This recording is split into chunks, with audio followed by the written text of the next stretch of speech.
Betty Zane, Part 2, by Zane Grey. Chapter 9.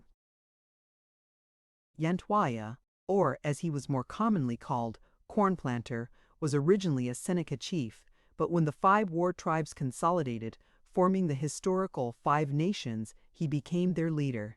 An old historian said of this renowned chieftain, "Tradition says that the blood of a famous white man coursed through the veins of Corn Planter."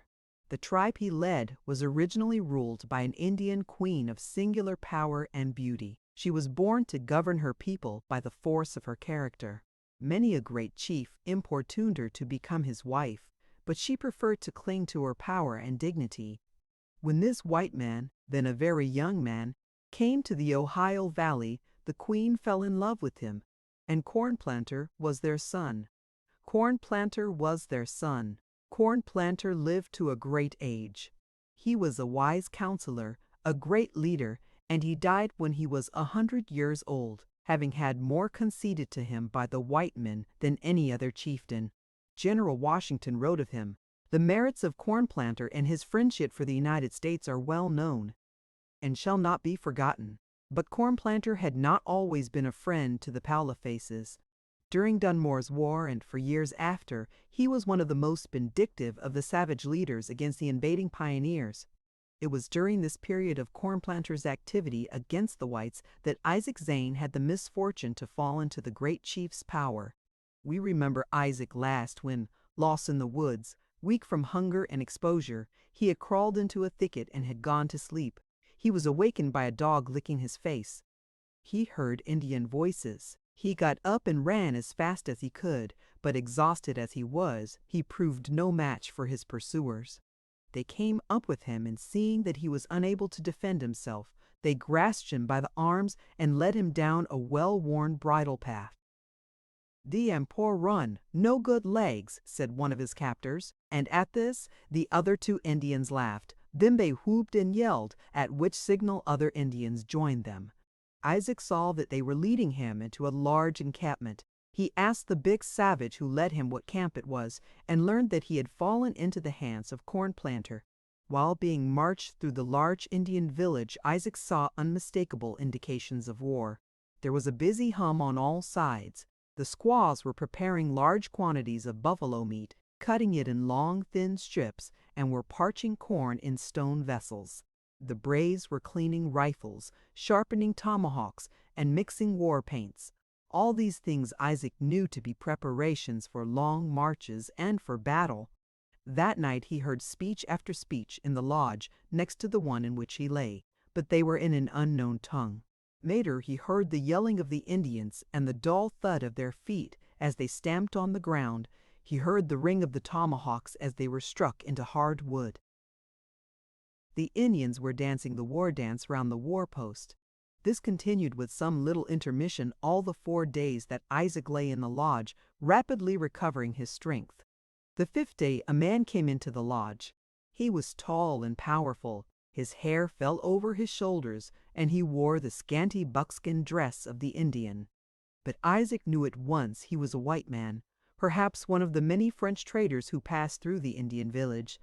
"Your name is Zane," said the man in English, looking sharply at Isaac. "That is my name. Who are you?" asked Isaac in great surprise. "I am Gertie."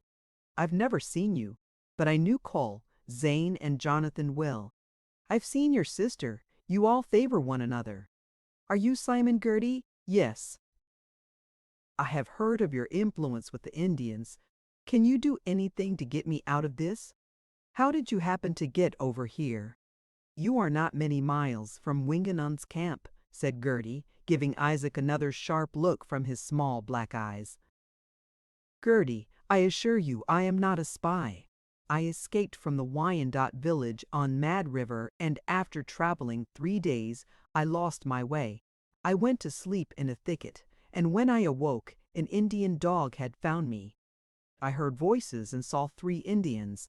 I got up and ran, but they easily caught me. I know about you. Old Tar has a daughter who kept you from being ransomed." "Yes, and I wish I were back there. I don't like the look of things." "You are right, Zane. You got catched at a bad time. The Indians are mad. I suppose you don't know that, Cole. Crawford massacred a lot of Indians a few days ago. It'll go hard with any white man that gets captured. I'm afraid I can't do nothing for you." A few words concerning Simon Girty, the white savage. He had two brothers, James and George, who had been desperados before they were adopted by the Delawares, and who eventually became fierce and relentless savages. Simon had been captured at the same time as his brothers, but he did not at once fall under the influence of the unsettled, free and easy life of the Indians. It is probable that while in captivity he acquired the power of commanding the Indians' interest and learned the secret of ruling them, two capabilities few white men ever possessed. It is certain that he, like the noted French-Canadian Joubert, delighted to sit round the campfires and to go into the council lodge and talk to the assembled Indians. At the outbreak of the Revolution, Girty was a commissioned officer of militia at Ft. Pitt. He deserted from the fort, taking with him the Tories McKee and Elliott and 12 soldiers, and these traitors spread as much terror among the Delaware Indians as they did among the whites. The Delawares had been one of the few peacefully disposed tribes. In order to get them to join their forces with Governor Hamilton, the British commander, Girty, declared that General Washington had been killed, that Congress had been dispersed, and that the British were winning all the battles. Girty spoke most of the Indian languages, and Hamilton employed him to go among the different Indian tribes and incite them to greater hatred of the pioneers. This proved to be just the life that suited him. He soon rose to have a great and bad influence on all the tribes. He became noted for his assisting the Indians in marauds, for his midnight forays, for his scalpings, and his efforts to capture white women, and for his devilish cunning and cruelty. For many years, Girty was the death's head of the frontier. The mention of his name alone created terror in any household. In every pioneer's cabin it made the children cry out in fear and paled the cheeks of the stoutest-hearted wife. It is difficult to conceive of a white man's being such a fiend in human guise. The only explanation that can be given is that renegades rage against the cause of their own blood, with the fury of insanity rather than with the malignity of a naturally ferocious temper.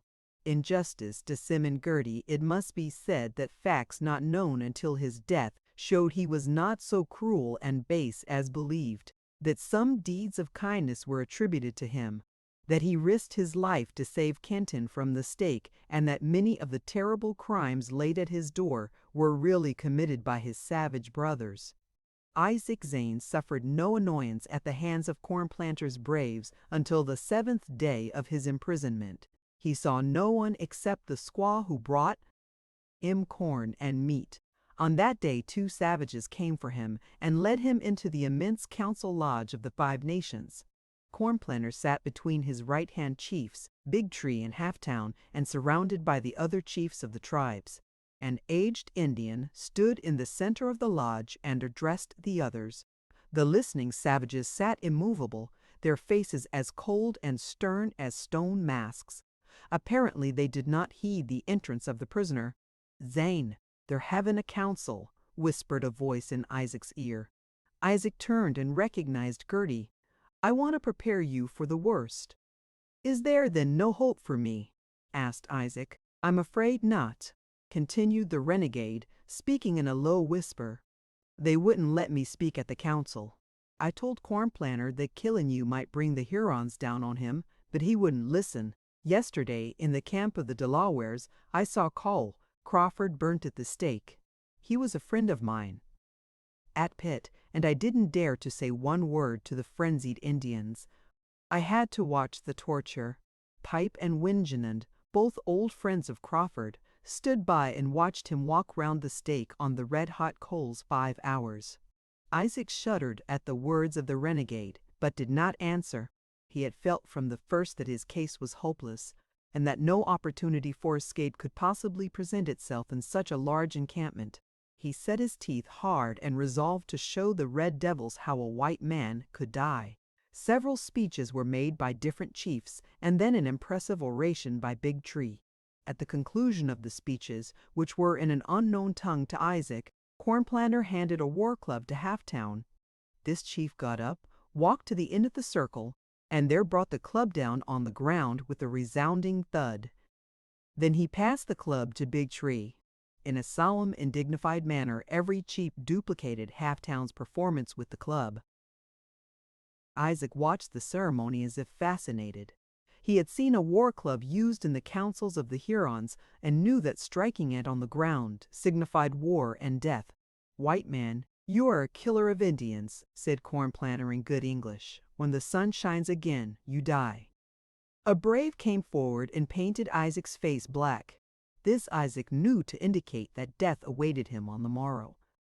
On his way back to his prison lodge, he saw that a war dance was in progress. 100 braves with tomahawks, knives, and mallets in their hands were circling round a post and keeping time to the low music of a muffled drum. Close together, with heads bowed, they marched. At certain moments, which they led up to, with a dancing on rigid legs and a stamping with their feet, they wheeled and, uttering hideous yells, started to march in the other direction. When this had been repeated 3 times, a brave stepped from the line, advanced, and struck his knife or tomahawk into the post. Then with a loud voice he proclaimed his past exploits and great deeds in war. The other Indians greeted this with loud yells of applause and a flourishing of weapons. Then the whole ceremony was gone through again. That afternoon many of the Indians visited Isaac in his lodge and shook their fists at him and pointed their knives at him. They hissed and groaned at him. Their vindictive faces expressed the malignant joy they felt at the expectation of putting him to the torture. When night came, Isaac's guards laced up the lodge door and shut him from the sight of the maddened Indians. The darkness that gradually enveloped him was a relief. By and by all was silent except for the occasional yell of a drunken savage. To Isaac it sounded like a long rolling death cry echoing throughout the encampment and murdering his sleep. Its horrible meaning made him shiver and his flesh creep.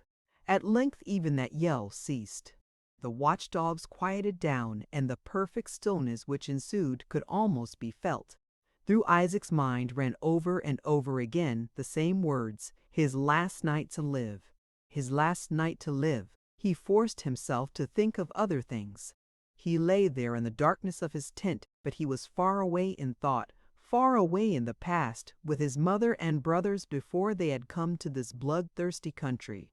His thoughts wandered to the days of his boyhood when he used to drive the sows to the pasture on the hillside, and in his dreamy, disordered fancy he was once more letting down the bars of the gate.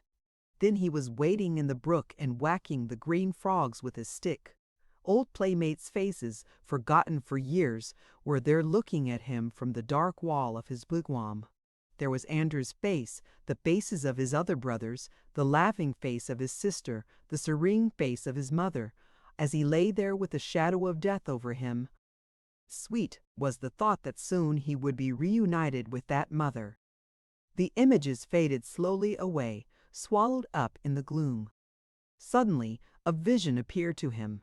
A radiant white light illumined the lodge and shone full on the beautiful face of the Indian maiden who had loved him so well. Myra's dark eyes were bright with an undying love, and her lips smiled hope. A rude kick dispelled Isaac's dreams. A brawny savage pulled him to his feet and pushed him outside of the lodge. It was early morning. The sun had just cleared the low hills in the east, and its red beams crimsoned the edges of the clouds of fog which hung over the river like a great white curtain. Though the air was warm, Isaac shivered a little as the breeze blew softly against his cheek. He took one long look toward the rising sun, toward that east he had hoped to see, and then resolutely turned his face away forever. Early though it was, the Indians were astir, and their whooping rang throughout the valley. Down the main street of the village the guards led the prisoner, followed by a screaming mob of squaws and young braves and children who threw sticks and stones at the hated Long Knife. Soon the inhabitants of the camp congregated on the green oval in the midst of the lodges. When the prisoner appeared, they formed in 2 long lines, facing each other, and several feet apart. Isaac was to run the gauntlet, one of the severest of Indian tortures. With the exception of Cornplanter and several of his chiefs, every Indian in the village was in line. Little Indian boys hardly large enough to sling a stone, maidens and squaws with switches or spears, athletic young braves with flashing tomahawks, grim, matured warriors swinging knotted war clubs. All were there in line, yelling and brandishing their weapons in a manner frightful to behold. The word was given, and stripped to the waist, Isaac bounded forward fleet as a deer. He knew the Indian way of running the gauntlet. The head of that long lane contained the warriors and older braves, and it was here that the great danger lay.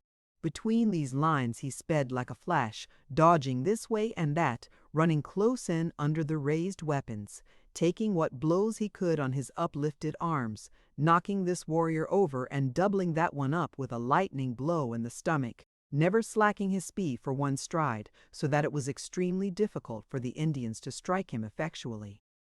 Once past that formidable array, Isaac's gauntlet was run, for the squaws and children scattered screaming before the sweep of his powerful arms. The old chiefs grunted their approval. There was a bruise on Isaac's forehead, and a few drops of blood mingled with the beads of perspiration. Several lumps and scratches showed on his bare shoulders and arms, but he had escaped any serious injury. This was a feat almost without a parallel in gauntlet running. When he had been tied with wet buckskin thongs to the post in the center of the oval, the youths, the younger braves, and the squaws began circling round him, yelling like so many demons. The old squaws thrust sharpened sticks, which had been soaked in salt water, into his flesh. The maidens struck him with willows, which left red welts on his white shoulders.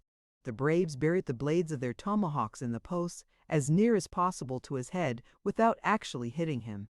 Isaac knew the Indian nature well. To command the respect of the savages was the only way to lessen his torture. He knew that a cry for mercy would only increase his sufferings and not hasten his death. Indeed, it would prolong both. He had resolved to die without a moan. He had determined to show absolute indifference to his torture, which was the only way to appeal to the savage nature, and if anything could, make the Indians show mercy. Or, if he could taunt them into killing him at once, he would be spared all the terrible agony which they were in the habit of inflicting on their victims. One handsome young brave twirled a glittering tomahawk which he threw from a distance of 10, 15, and 20 feet, and every time the sharp blade of the hatchet sank deep into the stake within an inch of Isaac's head. With a proud and disdainful look, Isaac gazed straight before him and paid no heed to his tormentor. "Does the Indian boy think he can frighten a white warrior?" said Isaac scornfully at length. "Let him go and earn his eagle plumes." The pale face laughs at him. The young brave understood the Huron language, for he gave a frightful yell and cast his tomahawk again, this time shaving a lock of hair from Isaac's head. This was what Isaac had prayed for. He hoped that one of these glittering hatchets would be propelled less skillfully than its predecessors and would kill him instantly.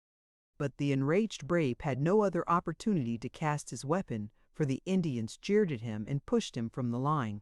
Other braves tried their proficiency in the art of throwing knives and tomahawks, but their efforts called forth only words of derision from Isaac. They left the weapon sticking in the post until round Isaac's head and shoulders there was scarcely room for another. "The white eagle is tired of boys," cried Isaac to a chief dancing near. "What has he done that he be made the plaything of children? Let him die the death of a chief." The maidens had long since desisted in their efforts to torment the prisoner. Even the hardened old squaws had withdrawn. The prisoner's proud, handsome face, his upright bearing, his scorn for his enemies, his indifference to the cuts and bruises and red welts upon his clear white skin had won their hearts. Not so with the braves. Seeing that the pale face scorned all efforts to make him flinch, the young brave turned to Big Tree. At a command from this chief, the Indians stopped their maneuvering round the post and formed a large circle. In another moment, a tall warrior appeared carrying an armful of faggots. In spite of his iron nerve, Isaac shuddered with horror. He had anticipated running the gauntlet, having his nails pulled out, Powder and salt shot into his flesh, being scalped alive, and a host of other Indian tortures.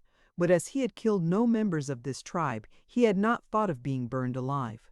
God, it was too horrible. The Indians were now quiet.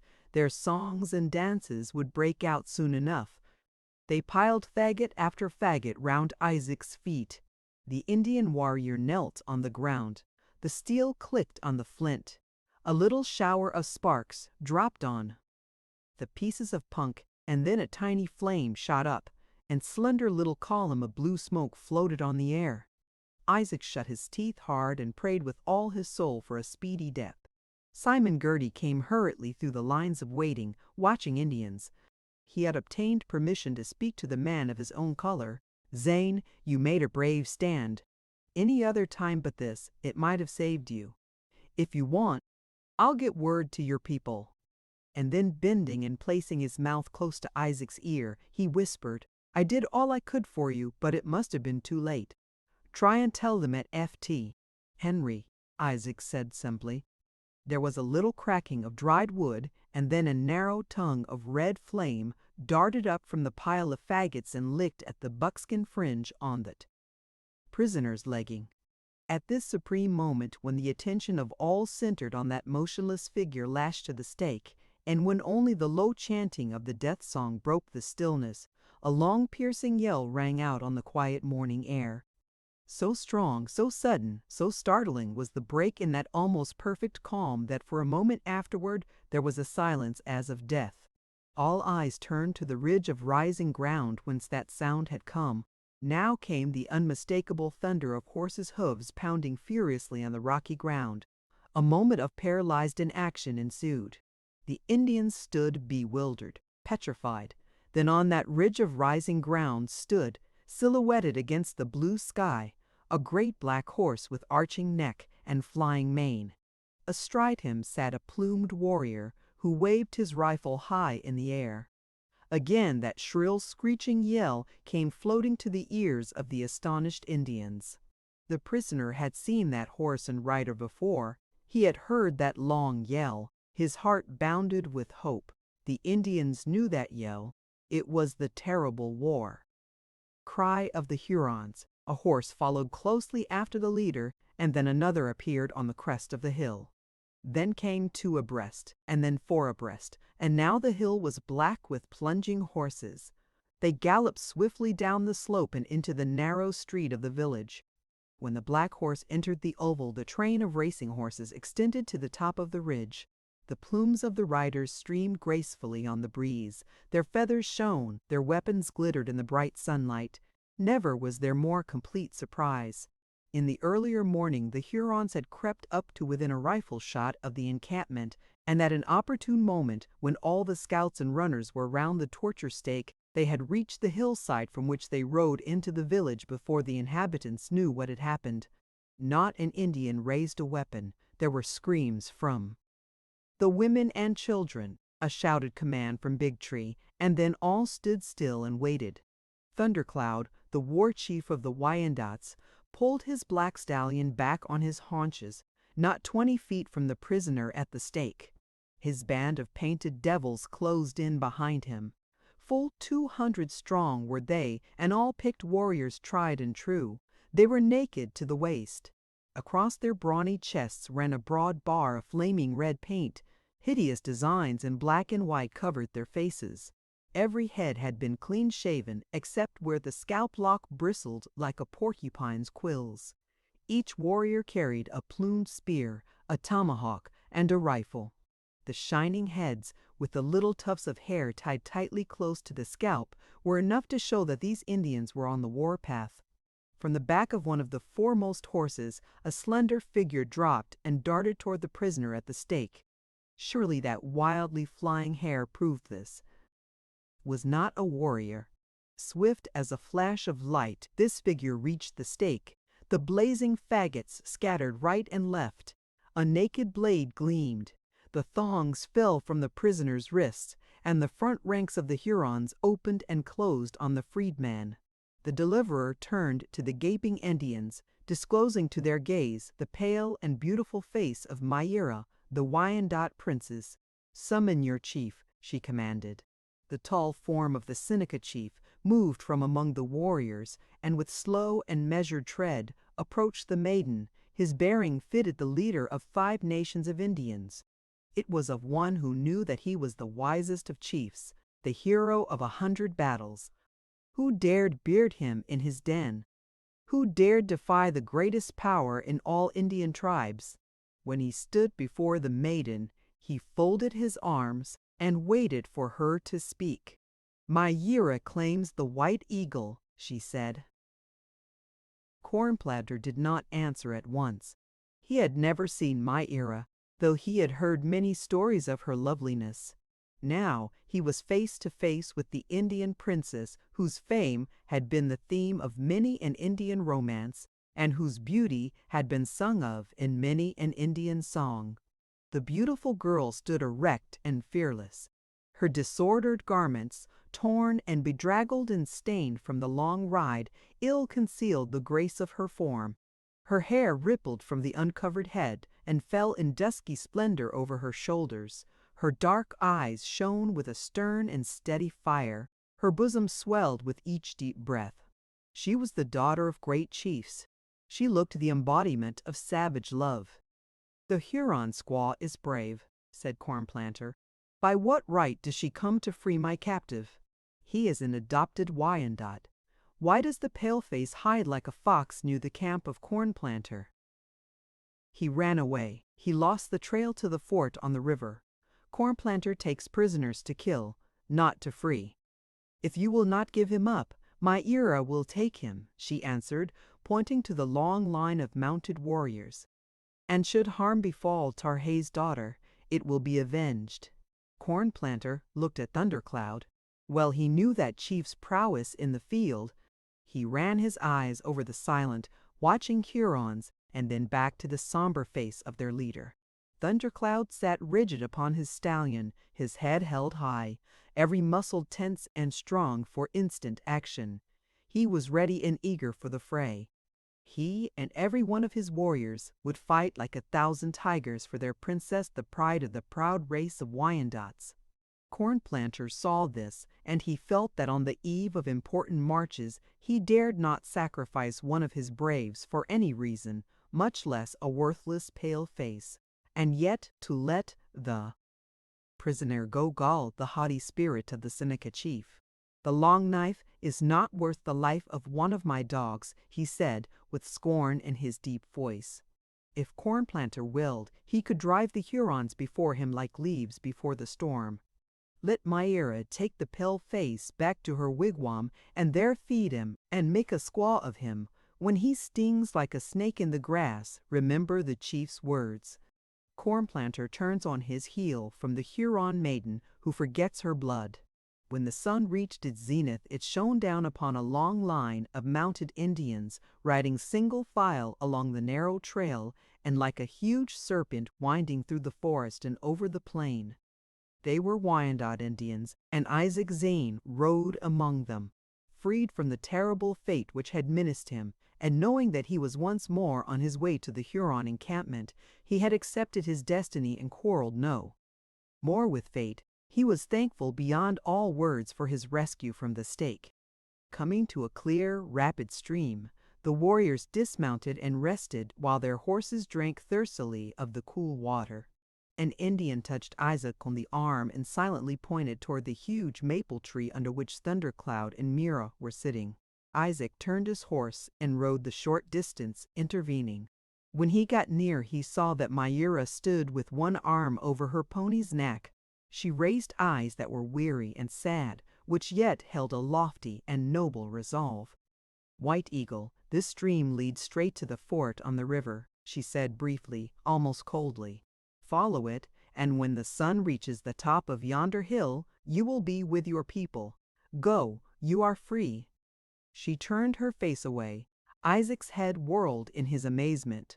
He could not believe his ears. He looked closely at her and saw that though her face was calm, her throat swelled, and the hand which lay over the neck of her pony clenched the bridle in a fierce grasp. Isaac glanced at Thundercloud and the other Indians nearby. They sat unconcerned with the invariable unreadable expression. "My era, what do you mean?" asked Isaac. The words of Cornplanter cut deep into the heart of my era, she answered bitterly. They were true. The eagle does not care for my era. She shall no longer keep him in a cage. He is free to fly away. The eagle does not want his freedom. I love you, my era. You have saved me and I am yours. If you will go home with me and marry me there as my people are married, I will go back to the Wyandotte village. My era's eyes softened with unutterable love. With a quick cry, she was in his arms. After a few moments of forgetfulness, Miera spoke to Thundercloud and waved her hand toward the west. The chief swung himself over his horse, shouted a single command, and rode down the bank into the water. His warriors followed him, wading their horses into the shallow creek with never backward look. When the last rider had disappeared in the willows, the lovers turned their horses eastward. Chapter 10. It was near the close of a day in early summer. A small group of persons surrounded Zane, where he sat on his doorstep. From time to time, he took the long Indian pipe from his mouth and blew great clouds of smoke over his head. Major McCulloch and Captain Boggs were there. Silas Zane half reclined on the grass. The colonel's wife stood in the doorway, and Betty sat on the lower step with her head leaning against her brother's knee. They all had grave faces. Jonathan Zane had returned that day after an absence of 3 weeks, and was now answering the many questions with which he was plied. "Don't ask me any more, and I'll tell you the whole thing," he had just said, while wiping the perspiration from his brow. His face was worn, his beard ragged and unkempt, his appearance suggestive of extreme fatigue. It was this way Colonel Crawford had 480 men under him, with Slover and me acting as guides.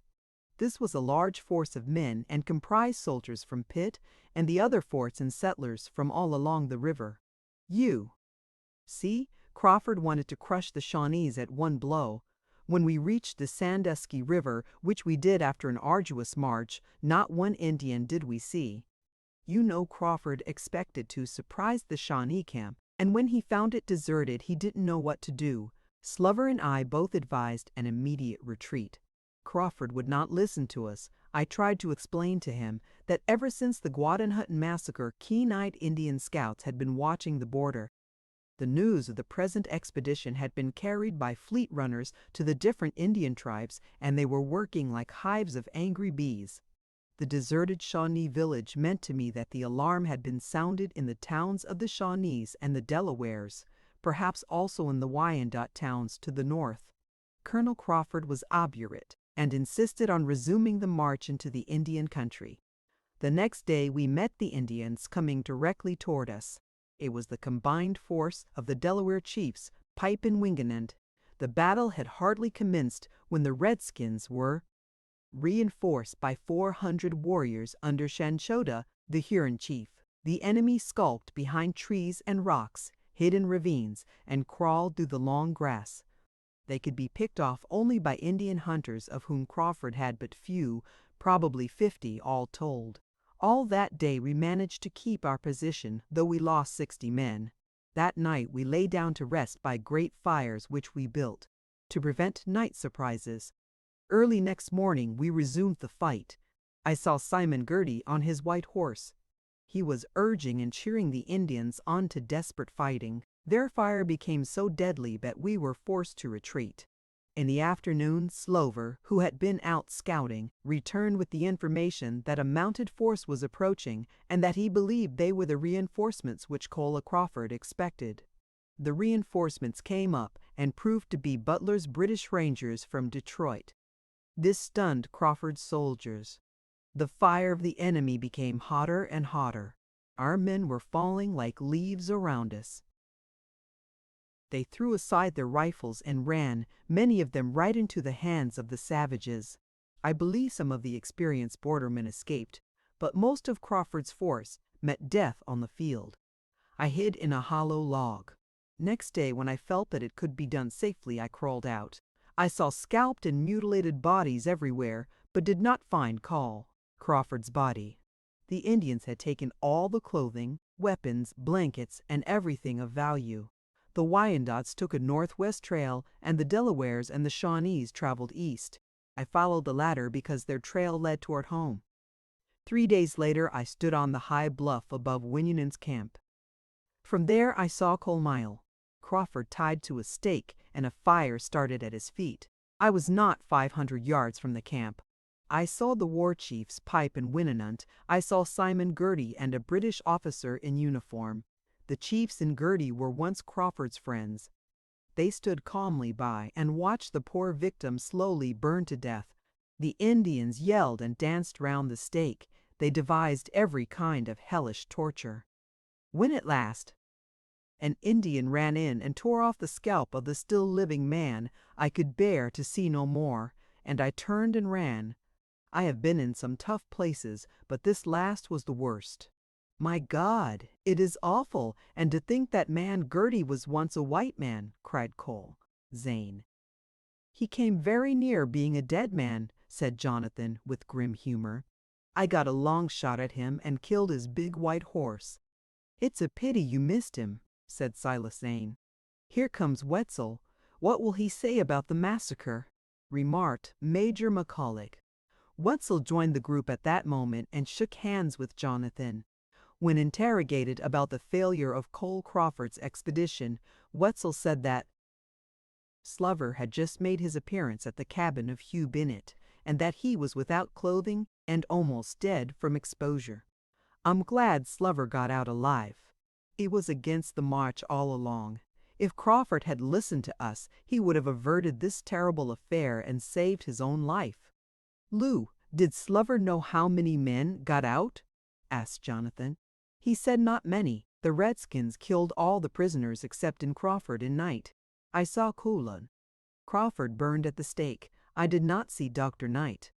Maybe they murdered him before I reached the camp of the Delawares, said Jonathan. Wetzel, in your judgment, what effect will this massacre and Crawford's death have on the border? Inquired Zane. It means another bloody year like 1777, answered Wetzel. We are liable to have trouble with the Indians any day. You mean that? There be war all along the river. Hamilton is hatching some new devil's trick with Girty. Zane, I calculate that Girty has a spy in the river settlements and knows as much about the forts and defense as you do. You can't mean a white spy. Yes, just that. That is a strong assertion, Lewis, but coming from you it means something. Step aside here and explain yourself, said Zane, getting up and walking out to the fence. I don't like the looks of things, said the hunter. A month ago I catched this man Miller poking his nose round the blockhouse where he hadn't ought to be, and I kept watching him. If my suspicions is correct, he's playing some deep game. I ain't got any proof, but things looks bad.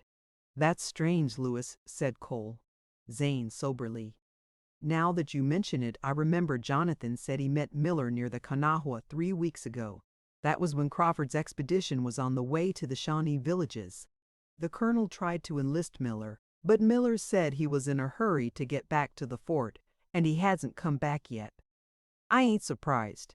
Now, Zane, you are in command here. I'm not a soldier, and for that reason I'm all the better to watch Miller. He won't suspect me. You give me authority, and I'll round up his little game. By all means, Lewis. Go about it your own way, and report anything to me. Remember, you may be mistaken and give Miller the benefit of the doubt. I don't like the fellow. He has a way of appearing and disappearing, and for no apparent reason. That makes me distrust him.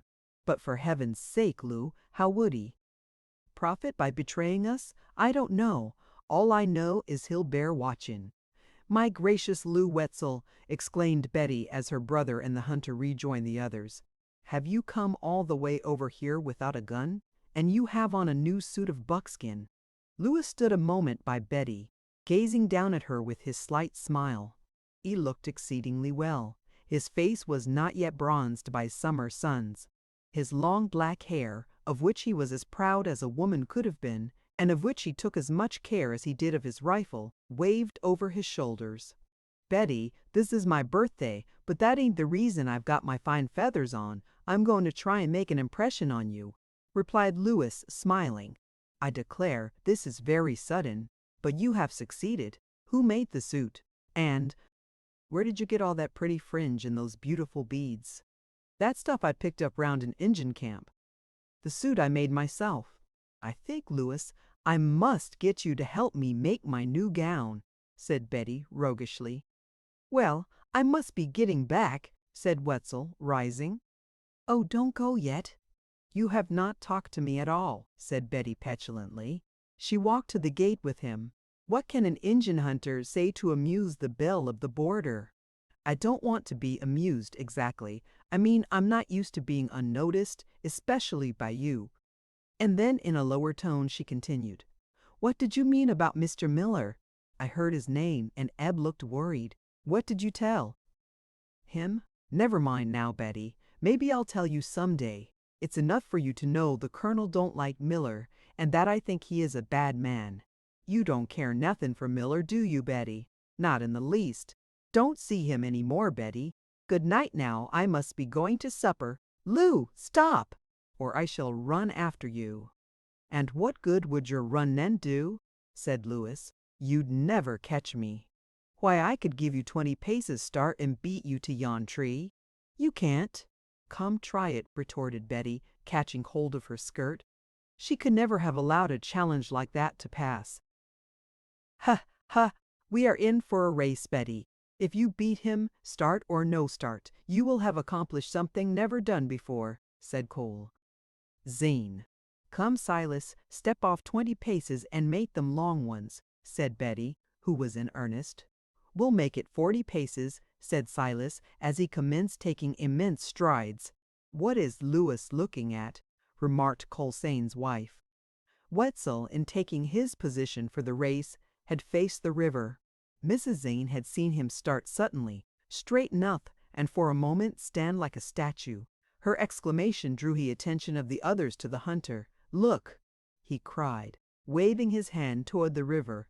"I declare, Wetzel, you are always seeing something. Where shall I look? Ah, yes.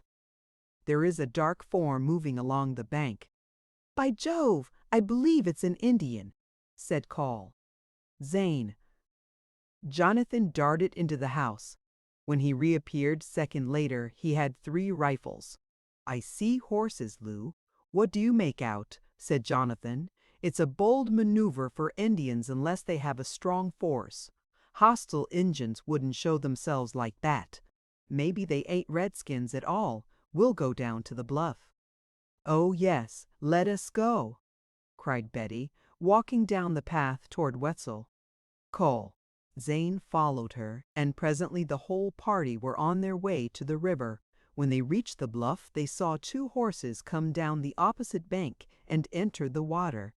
Then they seemed to fade from view, the tall trees cast a dark shadow over the water, and the horses had become lost in this obscurity. Called the Lamb. Zane and Jonathan walked up and down the bank, seeking to find a place which afforded a clearer view of the river. "There they come!" shouted Silas. "Yes, I see them just swimming out of the shadow," said Cole. "Zane." "Both horses have riders. Louis, what can you make out?" "It's Isaac and an Indian girl," answered Wetzel. This startling announcement created a commotion in the little group. It was followed by a chorus of exclamations. "Heavens, Wetzel, you have wonderful eyes." "I hope to God you are right. There, I see the foremost rider waving his hand," cried Cole. "Zane." "Oh, Bessie, Bessie, I believe Lou is right. Look at Tige," said Betty excitedly. Everybody had forgotten the dog. He had come down the path with Betty and had pressed close to her. First he trembled, then whined, then with a loud bark he ran down the bank and dashed into the water. "Hello, Bets," came the cry across the water. There was no mistaking that clear voice. It was Isaac's. Although the sun had long gone down behind the hills, daylight lingered. It was bright enough for the watchers to recognize Isaac Zane. He sat high on his horse, and in his hand he held the bridle of a pony that was swimming beside him. The pony bore the slender figure of a girl. She was bending forward and her hands were twisted in the pony's mane. By this time the colonel and Jonathan were standing in the shallow water, waiting to grasp the reins and lead the horses up the steep bank. Attracted by the unusual sight of a wildly gesticulating group on the river bluff, the settlers from the fort hurried down to the scene of action. Captain Ivory, Boggs and Alfred Clark joined the crowd. Old Sam came running down from the barn. All were intensely excited and cold. Zane and Jonathan reached for the bridles and led the horses up the slippery incline. "Ev, Jack, Silas, here I am alive and well," cried Isaac as he leaped from his horse. "Betty, you darling, it's Isaac. Don't stand staring as if I were a ghost." Whereupon Betty ran to him, flung her arms around his neck, and clung to him. Isaac kissed her tenderly and disengaged himself from her arms. "You'll get all wet. Glad to see me. Well, I never had such a happy moment in my life. Betty, I have brought you home, one whom you must love. This is Myra, your sister. She is wet and cold. Take her home and make her warm and comfortable. You must forget all the past, for Myra has saved me from the stake." Betty had forgotten the other. At her brother's words she turned and saw a slender form. Even the wet, mud-stained, and ragged Indian costume failed to hide the grace of that figure. She saw a beautiful face, as white as her own, and dark eyes full of unshed tears. "The eagle is free," said the Indian girl in her low, musical voice. "You have brought him home to us." "Come," said Betty, taking the hand of the trembling maiden. The settlers crowded round Isaac and greeted him warmly while they plied him with innumerable questions. Was he free? Who was the Indian girl? Had he run off with her? Were the Indians preparing for war? On the way to the colonel's house, Isaac told briefly of his escape from the Wyandottes, of his capture by Cornplanter, and of his rescue. He also mentioned the preparations for war he had seen in Cornplanter's camp and Gertie's story of Cologne Crawford's death. "How does it come that you have the Indian girl with you?" asked Call. Zane as they left the curious settlers and entered the house. "I am going to marry Myra, and I brought her with me for that purpose. When we are married, I will go back to the Wyandottes and live with them until peace is declared." "Humph! Will it be declared?" "Myra has promised it, and I believe she can bring it about, especially if I marry her. Peace with the Hurons may help to bring about peace with the Shawnees. I shall never cease to work for that end, but even if peace cannot be secured, my duty still is to Myra. She saved me from a most horrible death. If your marriage with this Indian girl will secure the friendly offices of that grim old warrior Tari, it is far more than fighting will ever do. I do not want you to go back. Would we ever see you again?" "Oh yes, often I hope. You see, if I marry Myra, the Hurons will allow me every liberty." "Well, that puts a different light on the subject. Oh, how I wish you and Jonathan could have seen Thundercloud and his 200 warriors ride into Cornplanter's camp. It was magnificent. The braves were all crowded near the stake where I was bound. The fire had been lighted. Suddenly the silence was shattered by an awful yell. It was Thundercloud's yell.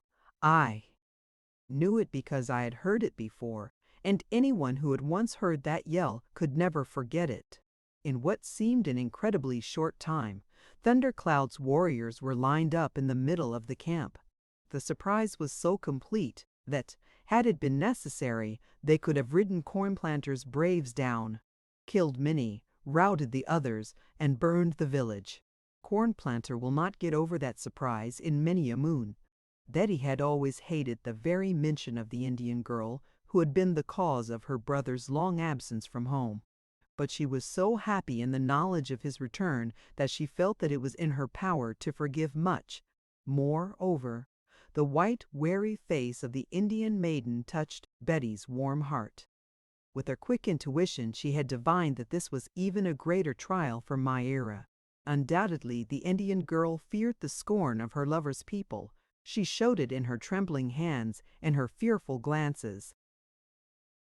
Finding that Myra could speak and understand English, Betty became more interested in her charge every moment.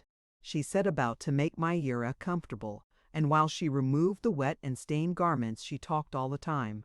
She told her how happy she was that Isaac was alive and well. She said, Myra's heroism in saving him should atone for all the past, and that Isaac's family would welcome her in his home. Gradually, Myra's agitation subsided under Betty's sweet graciousness, and by the time Betty had dressed her in a white gown, had brushed the dark hair and added a bright ribbon to the simple toilet, Myra had so far forgotten her fears as to take a shy pleasure in the picture of herself in the mirror. As for Betty, she gave vent to a little cry of delight. "Oh, you are perfectly lovely," cried Betty. "In that gown no one would know you as a Wyandotte princess." Myra's mother was a white woman. "I have heard your story, Myra, and it is wonderful. You must tell me all about your life with the Indians. You speak my language almost as well as I do. Who taught you?" Myra learned to talk with the white eagle. She can speak French with the coureurs des bois. That's more than I can do, Myra. And I had French teacher, said Betty, laughing. "Hello, up there," came Isaac's voice from below. "Come up, Isaac," called Betty. "Is this my Indian sweetheart?" exclaimed Isaac, stopping at the door. "Betty, isn't she?" "Yes," answered Betty, "she is simply beautiful. Come, Myra, we must go down to supper," said Isaac, taking her in his arms and kissing her. "Now you must not be afraid, nor mind being looked at. Everyone will be kind to you," said Betty, taking her hand. Myra had slipped from Isaac's arm and hesitated and hung back. "Come," continued Betty, "I will stay with you, and you need not talk if you do not wish." Thus reassured, Myra allowed Betty to lead her downstairs. Isaac had gone ahead and was waiting at the door. The big room was brilliantly lighted with pine knots. Mrs. Zane was arranging the dishes on the table. Old Sam and Annie were hurrying to and fro from the kitchen. Colmile, Zane had just come up the cellar stairs carrying a moldy-looking cask. From its appearance, it might have been a powder keg, but the merry twinkle in the Colonel's eyes showed that the cask contained something as precious, perhaps, as powder, but not quite so dangerous.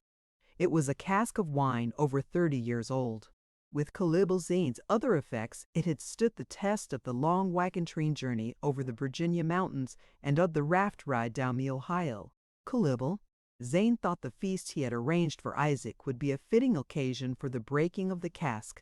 Major McCullough, Captain Bobs, and Hugh Bennett had been invited. Wetzel had been persuaded to come. Betty's friends, Lydia and Alice, were there. As Isaac, with an air of pride, led the two girls into the room, old Sam saw them, and he exclaimed, "For de Lawd's sakes, Marsh Zane, dar's two Pippins, sure can't tell 'em from one and butter." Betty and Myra did resemble each other. They were of about the same size, tall and slender.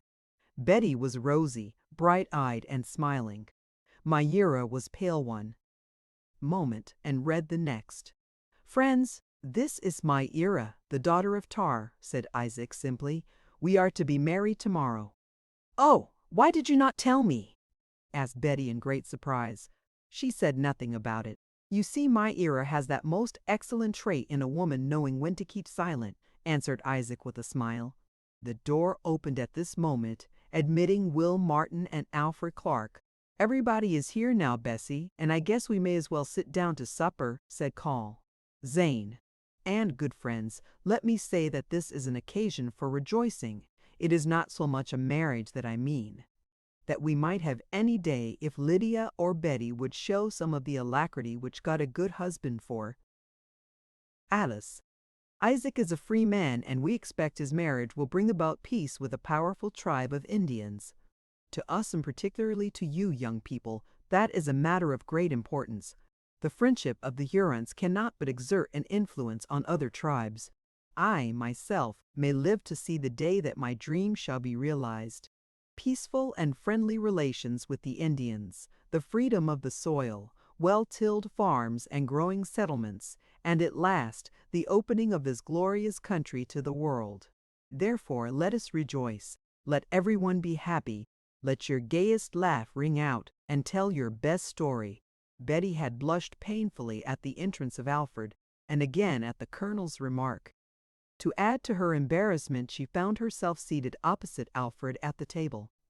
This was the first time he had been near her since the Sunday at the meeting house, and the incident had a singular effect on Betty. She found herself possessed, all at once, of an unaccountable shyness, and she could not lift her eyes from her plate. But at length she managed to steal a glance at Alfred. She failed to see any signs in his beaming face of the broken spirit of which her brother had hinted. He looked very well indeed. He was eating his dinner like any other healthy man, and talking and laughing with Lydia. This developed another unaccountable feeling in Betty. But this time it was resentment. Who ever heard of a man who was as much in love as his letter said, looking well and enjoying himself with any other than the object of his affections? He had got over it, that was all. Just then Alfred turned and gazed full into Betty's eyes.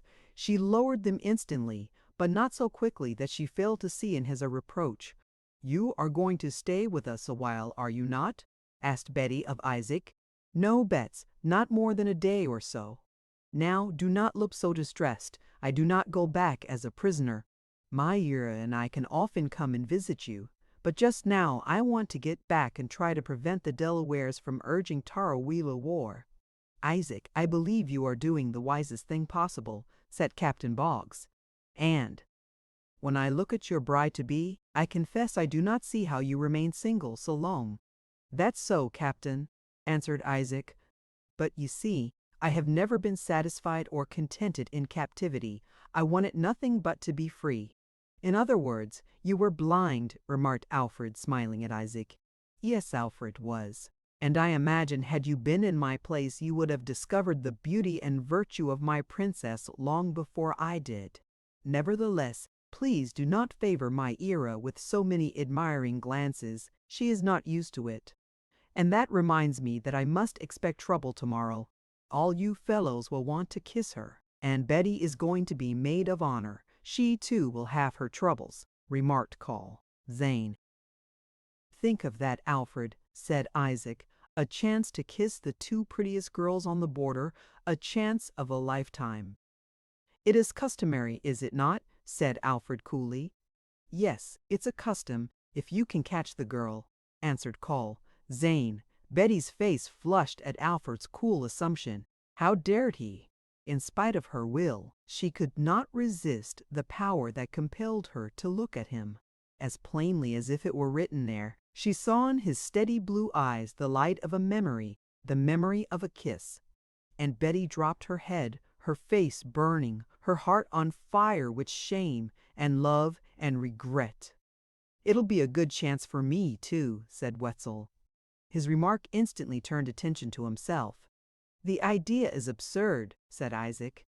"Why, Lou Wetzel, you could not be made to kiss any girl. I would not be backward about it," said Zane, "you have forgotten the fuss you made when the boys were kissing me," said Mrs. Zane with a fine scorn. "My dear," said Zane in an aggrieved tone, "I did not make so much of a fuss, as you call it, until they had kissed you a great many times more than was reasonable." "Isaac, tell us one thing more," said Captain Boggs. "How did Myra learn of your capture by Cornplanter? Surely she could not have trailed you. Will you tell us?" said Isaac to Myra. "A bird sang it to me," answered Myra. "She will never tell, that is certain," said Isaac. "And for that reason I believe Simon Girty got word to her that I was in the hands of Cornplanter.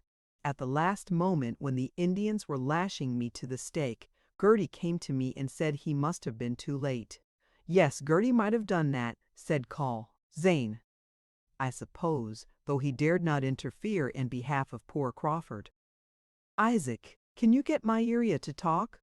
"I love to hear her speak," said Betty in an aside. "Myra, will you sing a Huron love song?" said Isaac. "Or if you do not wish to sing, tell a story. I want them to know how well you can speak our language." "What shall Myra say?" she said shyly. "Tell them the legend of the Standing Stone." A beautiful Indian girl once dwelt in the pine forests, began Myra, with her eyes cast down and her hand seeking Isaac's. Her voice was like rippling waters, her beauty like the rising sun. From near and from far came warriors to see the fair face of this maiden. She smiled on them all, and they called her Smiling Moon. Now there lived on the great lake a Wyandot chief. He was young and bold.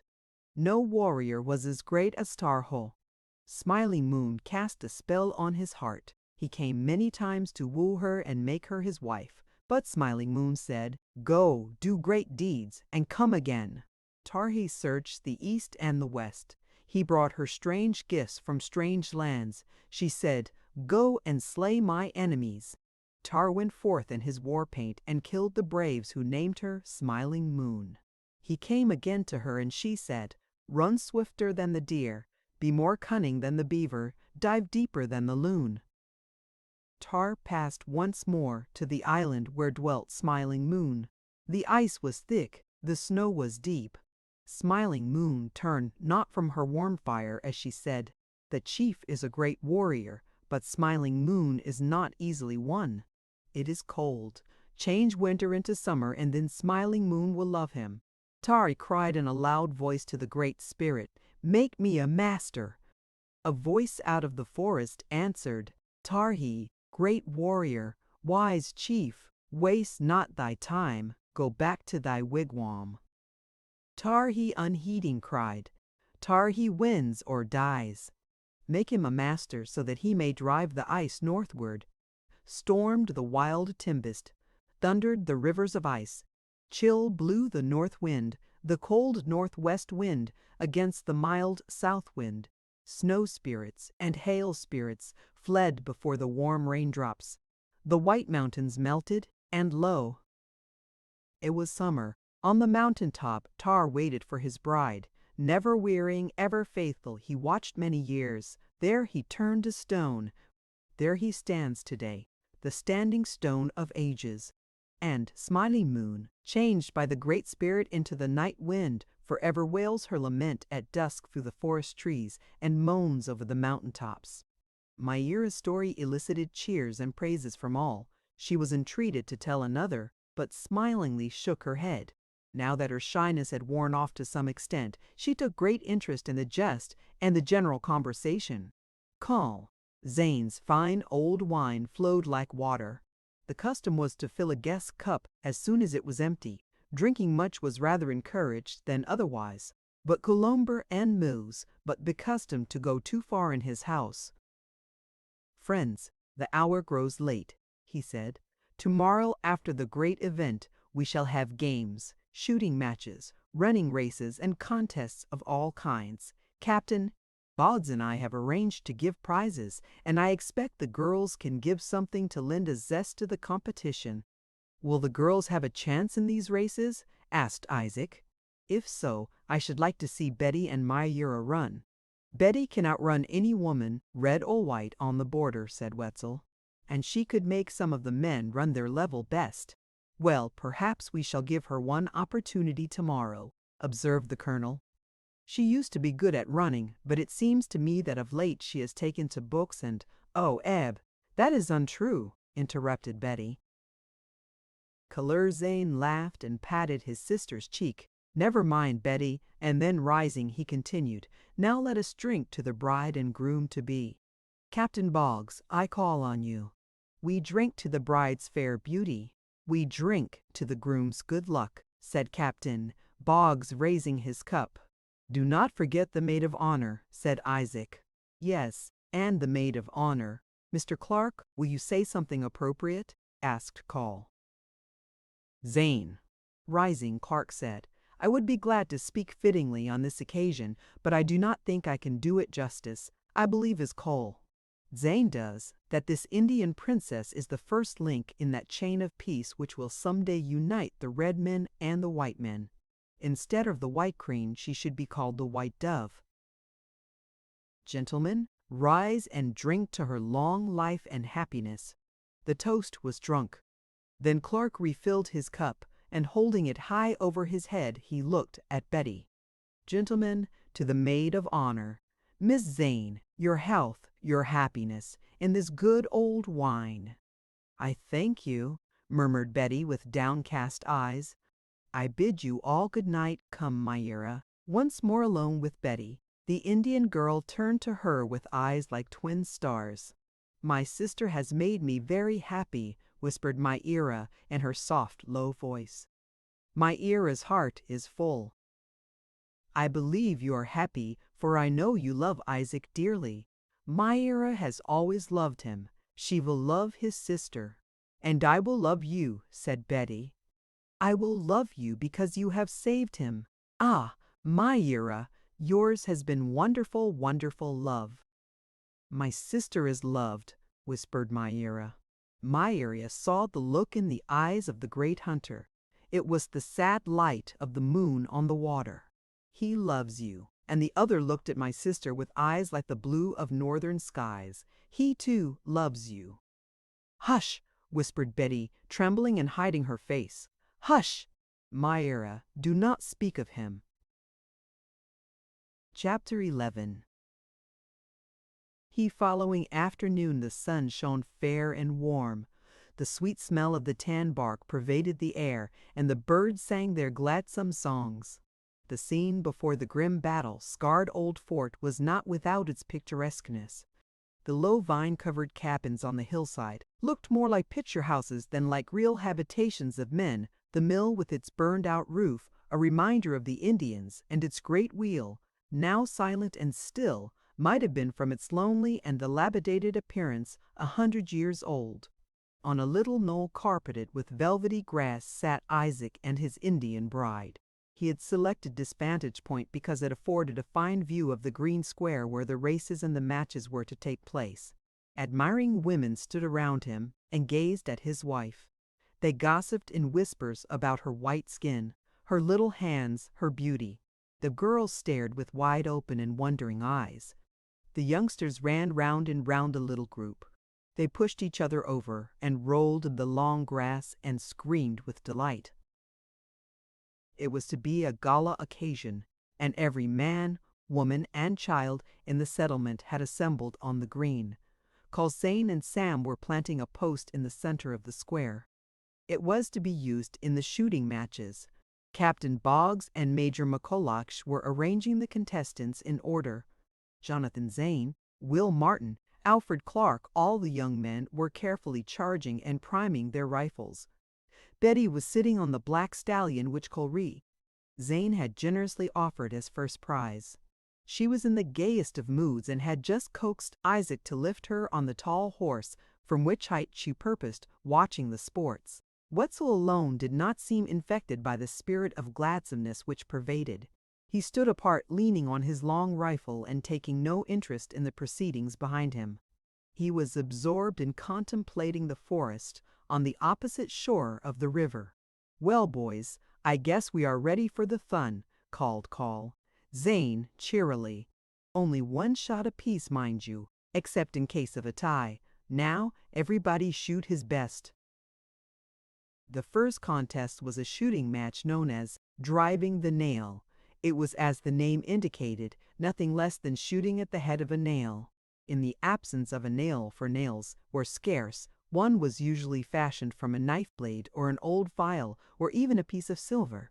The nail was driven lightly into the stake. The contestants shot at it from a distance as great as the eyesight permitted. To drive the nail hard and fast into the wood at 100 yards was a feat seldom accomplished. By many hunters it was deemed more difficult than snuffing the candle, another border pastime, which consisted of placing in the dark at any distance a lighted candle and then putting out the flame with a single rifle ball. Many settlers, particularly those who handled the plow more than the rifle, sighted from a rest and placed a piece of moss under the rifle barrel to prevent its spring at the discharge. The match began. Of the first 6 shooters, Jonathan Zane and Alfred Clark scored the best shots. Each placed a bullet in a half-inch circle round the nail. "Alfred, very good, indeed," said Zane, "you have made a decided improvement since the last shooting match." 6 other settlers took their turns. All were unsuccessful in getting a shot inside the little circle. Thus, a tie between Alfred and Jonathan had to be decided. "Shoot close, Alfred," yelled Isaac. "I hope you beat him. He always won from me and then crowed over it." Alfred's second shot went wide of the mark, and as Jonathan placed another bullet in the circle, this time nearer the center, Alfred had to acknowledge defeat. "Here comes Miller," said Silas Zane. "Perhaps he will want to try." Corral Zane looked round. Miller had joined the party. He carried his rifle and accoutrements and evidently had just returned to the settlement. He nodded pleasantly to all. "Miller, will you take a shot for the first prize, which I was about to award to Jonathan?" said Call. Zane: "No, I am a little late and not entitled to a shot." "I will take a try for the others," answered Miller. At the arrival of Miller on the scene, Wetzel had changed his position to one nearer the crowd. The dog Tigsch trotted closely at his heels. No one heard Tigsch's low growl or Wetzel's stern word to silence him. Throwing his arm over Betty's pony, Wetzel apparently watched the shooters. In reality, he studied intently Miller's every movement. "I expect some good shooting for this prize," said Cole. Zane, waving a beautifully embroidered buckskin bullet pouch, which was one of Betty's donations. Jonathan, having won his prize, was out of the list and could compete no more. This entitled Alfred to the first shot for second prize.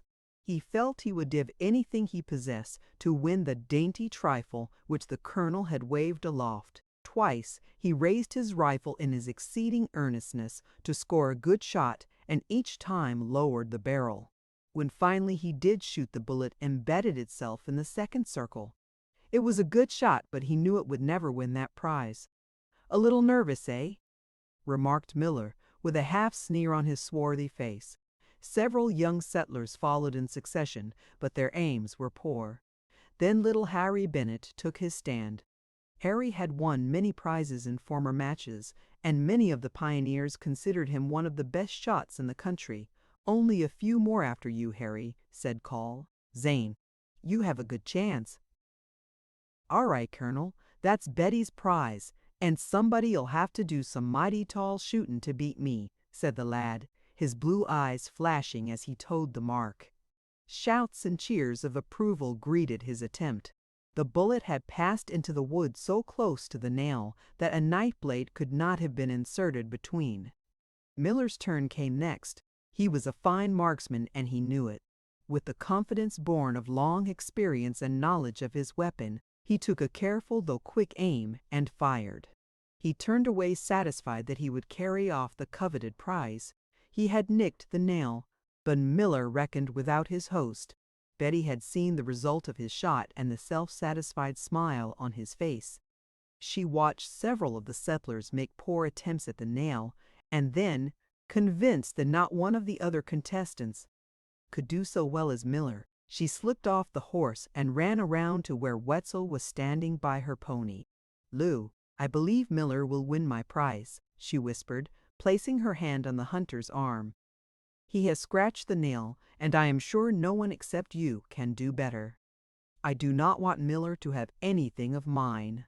"And little girl, you want me to shoot for you," said Louis. "Yes, Lou, please come and shoot for me." It was said of Wetzel that he never wasted powder.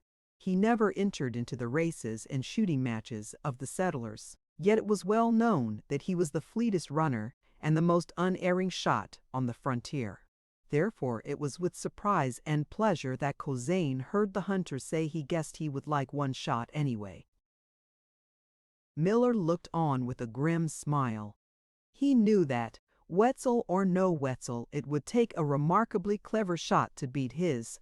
"This shot's for Betty," said Wetzel as he stepped to the mark. He fastened his keen eyes on the stake. At that distance, the head of the nail looked like a tiny black speck. Wetzel took one of the locks of hair that waved over his broad shoulders and held it up in front of his eyes a moment. He thus ascertained that there was not any perceptible breeze. The long black barrel started slowly to rise. It seemed to the interested onlookers that it would never reach a level, and when, at last, it became rigid, There was a single second in which man and rifle appeared as if carved out of stone. Then followed a burst of red flame, a puff of white smoke, a clear, ringing report. Many thought the hunter had missed altogether. It seemed that the nail had not changed its position. There was no bullet hole in the white lime wash that had been smeared round the nail, but on close inspection the nail was found to have been driven to its head in the wood.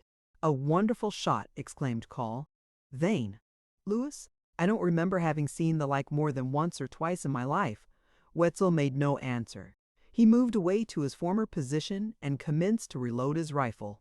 Betty came running up to him, holding in her hand the prize bullet pouch. "Oh, Lou, if I dared I would kiss you.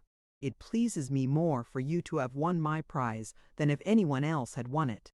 And it was the finest, straightest shot ever made." "Betty, it's a little fancy for Redskins, but it'll be a keepsake," answered Lewis, his eyes reflecting the bright smile on her face. Friendly rivalry in feats that called for strength, speed, and daring was the diversion of the youth of that period, and the pioneers conducted this good-natured but spirited sport strictly on its merits. Each contestant strove his utmost to outdo his opponent. It was hardly to be expected that Alfred would carry off any of the laurels.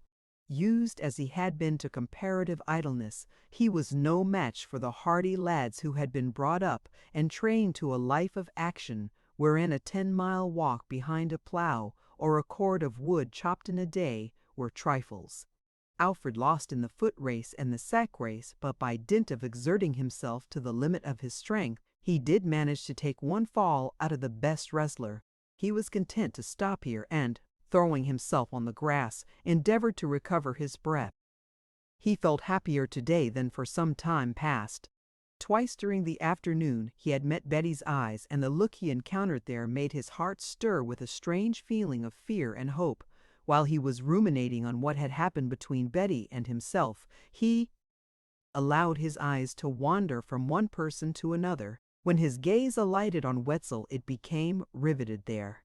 The hunter's attitude struck him as singular. Wetzel had his face half turned toward the boys romping near him, and he leaned carelessly against a white oak tree. But a close observer would have seen, as Alfred did, that there was a certain alertness in that rigid and motionless figure. Wetzel's eyes were fixed on the western end of the island. Almost involuntarily, Alfred's eyes sought the same direction. The western end of the island ran out into a long, low point covered with briars, rushes, and sawgrass. As Alfred directed his gaze along the waterline of this point, he distinctly saw a dark form flit from one bush to another. He was positive he had not been mistaken. He got up slowly and unconcernedly, and strolled over to Wetzel. "Wetzel, I saw an object just now," he said in a low tone. "It was moving behind those bushes at the head of the island. I am not sure whether it was an animal or an Indian." "Injuns, go back and be natural-like. Don't say nothin' and watch Miller," whispered Wetzel. Much perturbed by the developments of the last few moments and wondering what was going to happen, Alfred turned away. He had scarcely reached the others when he heard Betty's voice raised in indignant protest. "I tell you I did swim my pony across the river," cried Betty. "It was just even with that point, and the river was higher than it is now." "You probably overestimated your feet," said Miller with his disagreeable, doubtful smile. "I have seen the river so low that it could be waded, and then it would be a very easy matter to cross. But now your pony could not swim half the distance." "I'll show you," answered Betty, her black eyes flashing. She put her foot in the stirrup and leaped on Madcap. "Now, Betty, don't try that foolish ride again," implored Mrs. Zane. "What do you care whether strangers believe or not? Eb, make her come back." Call. Bain only laughed and made no attempt to detain Betty. He rather indulged her caprices. "Stop her!" cried Clark. "Betty, where are you going?" said Wetzel, grabbing at Madcap's bridle, but Betty was too quick for him. She avoided the hunter, and with a saucy laugh she wheeled the fiery little pony and urged her over the bank. Almost before anyone could divine her purpose, she had Madcap in the water up to her knees. "Betty, stop!" cried Wetzel. She paid no attention to his call. In another moment, the pony would be off the shoal and swimming. "Stop! Turn back, Betty, or I'll shoot the pony," shouted Wetzel, and this time there was a ring of deadly earnestness in his voice. With the words he had cocked and thrown forward the long rifle. Betty heard, and in alarm she turned her pony. She looked up with great surprise and concern, for she knew Wetzel was not one to trifle. "For God's sake!" exclaimed Colonel Zane, looking in amazement at the hunter's face, which was now white and stern. "Why, Lou, you do not mean you would shoot Madcap?" said Betty reproachfully as she reached the shore. All present in that watching crowd were silent, awaiting the hunter's answer. They felt that mysterious power which portends the revelation of strange events. Culling and Jonathan knew the instant they saw Wetzel that something extraordinary was coming. His face had grown cold and gray, his lips were tightly compressed, his eyes dilated and shone with a peculiar luster. "Where were you heading your pony?" asked Wetzel. "I wanted to reach that point where the water is shallow," answered Betty. "That's what I thought." "Well, Betty, hostile Injuns are hiding and waiting for you in them high rushes right where you were making fur," said Wetzel. Then he shouldered his rifle and walked rapidly away. "Oh, he cannot be serious," cried Betty. "Oh, how foolish am I!" "Get back up from the river, everybody," commanded Call. "Zane." "Call is Zane," said Clark, walking beside the colonel up the bank. "I saw Wetzel watching the island in a manner that I thought odd under the circumstances, and I watched too. Presently I saw a dark form dart behind a bush. I went over and told Wetzel, and he said there were Indians on the island." "This is most d—n strange," said Call. Zane, frowning heavily. Wetzel's suspicions. Miller turns up, teases Betty attempting that foolhardy trick, and then Indians. It may be a coincidence, but it looks bad. Call. "Zane, don't you think Wetzel may be mistaken?" said Miller, coming up. "I came over from the other side this morning and I did not see any Indian sign. Probably Wetzel has caused needless excitement." "It does not follow that because you came from over the river there are no Indians there," answered Cole. Zane sharply. "Do you presume to criticize Wetzel's judgment?" "I saw an Indian," cried Clark, facing Miller with blazing eyes. "And if you say I did not, you lie. What is more, I believe you know more than anyone else about it. I watched you. I saw you were uneasy, and that you looked across the river from time to time. Perhaps you had better explain to Cole, Zane, the reason you taunted his sister into attempting that ride." With a snarl more like that of a tiger than of a human being, Miller sprang at Clark. His face was dark with malignant hatred as he reached for and drew an ugly knife.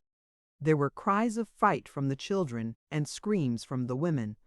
Alfred stepped aside with the wonderful quickness of the trained boxer and shot out his right arm. His fist caught Miller a hard blow on the head, knocking him down and sending the knife flying in the air. It had all happened so quickly that everyone was as if paralyzed. The settlers stood still and watched Miller rise slowly to his feet. "Give me my knife," he cried hoarsely. The knife had fallen at the feet of Major McCulloch, who had concealed it with his foot. "Let this end right here," ordered Kala Zane.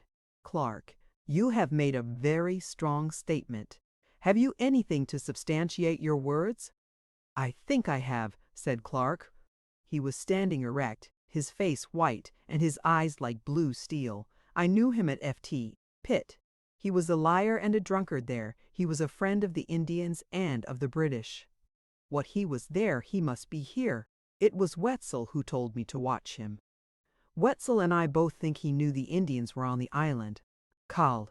Zane, it is false," said Miller huskily. "He is trying to put you against me. He hates me because your sister, you cur," cried Clark, striking at Miller. "Cool Miller." Zane struck up the infuriated. "Young man's arm. Give us knives or anything," panted Clark. "Yes, let us fight it out now," said Miller. "Captain, Boggs, take Clark to the blockhouse." "Make him stay there if you have to lock him up," commanded Cole. Zane. Miller, as for you, I cannot condemn you without proof. If I knew positively that there were Indians on the island and that you were aware of it, you would be a dead man in less time than it takes to say it. I will give you the benefit of the doubt and 24 hours to leave the fort. The villagers dispersed and went to their homes. They were inclined to take Clark's side. Miller had become disliked. His drinking habits and his arrogant and bold manner had slowly undermined the friendships he had made during the early part of his stay at Ft. Henry. While Clark's good humor and willingness to help anyone, his gentleness with the children, and his several acts of heroism had strengthened their regard. Jonathan, this looks like some of Gertie's work. I wish I knew the truth, said Cole. Zane, as he, his brothers and Betty and Myra entered the house. Confound it. We can't have even one afternoon of enjoyment. I must see Lewis. I cannot be sure of Clark. He is evidently bitter against Miller. That would have been a terrible fight. Those fellows have had trouble before, and I'm afraid we have not seen the last of their quarrel. If they meet again, but how can you keep them apart? Said Silas. If Miller leave the fort without killing Clark, he'll hide around in the woods and wait for a chance to shoot him. Not with Wetzel here, answered Cole. Zane. Betty, do you see what your he began, turning to his sister, but when he saw her white and miserable face, he said no more. Don't mind, Bets. It wasn't any fault of yours, said Isaac, putting his arm tenderly round the trembling girl. I for another believe Clark was right when he said Miller knew there were Indians over the river. It looks like a plot to abduct you. Have no fear for Alfred. He can take care of himself. He showed that pretty well. An hour later, Clark had finished his supper and was sitting by his window smoking his pipe. His anger had cooled somewhat, and his reflections were not of the pleasantest kind. He regretted that he lowered himself so far as to fight with a man little better than an outlaw. Still, there was a grim satisfaction in the thought of the blow he had given Miller. He remembered he had asked for a knife, and that his enemy and he be permitted to fight to the death. After all, too, have ended then and there. The feud between them would have been the better course, for he well knew Miller's desperate character, that he had killed more than one white man, and that now a fair fight might not be possible. Well, he thought, what did it matter? He was not going to worry himself. He did not care much, one way or another. He had no home. He could not make one without the woman he loved. He was a soldier of fortune. He was at the mercy of fate, and he would drift along and let what came be welcome. A soft footfall on the stairs and a knock on the door interrupted his thoughts. Come in, he said. The door opened, and Wetzel strode into the room. I come over to say something to you, said the hunter, taking the chair by the window and placing his rifle over his knee. I will be pleased to listen or talk as you desire, said Alfred. I don't mind telling you that the punch you give Miller was what he deserved. If he and Gertie didn't hatch up that trick to catch Betty, I don't know nothing, but we can't prove nothing on him yet. Mebbe he knew about the Redskins. Mebbe he didn't. Personally, I think he did. But I can't kill a white man because I think something. I'd have to know for sure. What I want to say is to put you on your guard against the baddest man on the river. I am aware of that, answered Alfred. I knew his record at Ft. Pitt. What would you have me do? Keep close till he's gone. That would be cowardly. No, it wouldn't. He'd shoot you from behind some tree or cabin. Well, I'm much obliged to you for your kind advice, but for all that I won't stay in the house, said Alfred, beginning to wonder at the hunter's earnest manner. You're in love with Betty, ain't you? The question came with Wetzel's usual bluntness, and it staggered Alfred. He could not be angry, and he did not know what to say. The hunter went on, You needn't say so, because I know it, and I know she loves you, and that's why I want you to look out for Miller. My God! Man, you're crazy, said Alfred, laughing scornfully. She cares nothing for me. That's your great failing, young feller. You fly off in the handle too easy. And so does Betty. You both care for each other and are unhappy about it. Now, you don't know Betty, and she keeps misunderstanding you. For heaven's sake, Wetzel, if you know anything, tell me. Love her? Why, the words are weak. I love her so well that an hour ago I would have welcomed death at Miller's hands only to fall and die at her feet defending her. Your words set me on fire. What right have you to say that? How do you know? The hunter leaned forward and put his hand on Alfred's shoulder. On his pale face was that sublime light which comes to great souls when they give up a lifelong secret or when they sacrifice what is best beloved. His broad chest heaved, his deep voice trembled. Listen, I'm not a man for words, and it's hard to tell. Betty loves you. I'd carried her in my arms when she was a baby. I'd made her toys and played with her when she was a little girl. I know all her moves. I can read her like I do the moss and the leaves and the bark of the forest. I've loved her all my life. That's why I know she loves you. I can feel it. Her happiness is the only dear thing left on earth for me, and that's why I'm your friend. In the silence that followed his words, the door opened and closed, and he was gone. Betty awoke with a start. She was wide awake in a second. The moonbeams came through the leaves of the maple tree near her window and cast fantastic shadows on the wall of her room. Betty lay quiet, watching the fairy-like figures on the wall and listening intently. What had awakened her? The night was still. The crow of a cock in the distance proclaimed that the hour of dawn was near at hand.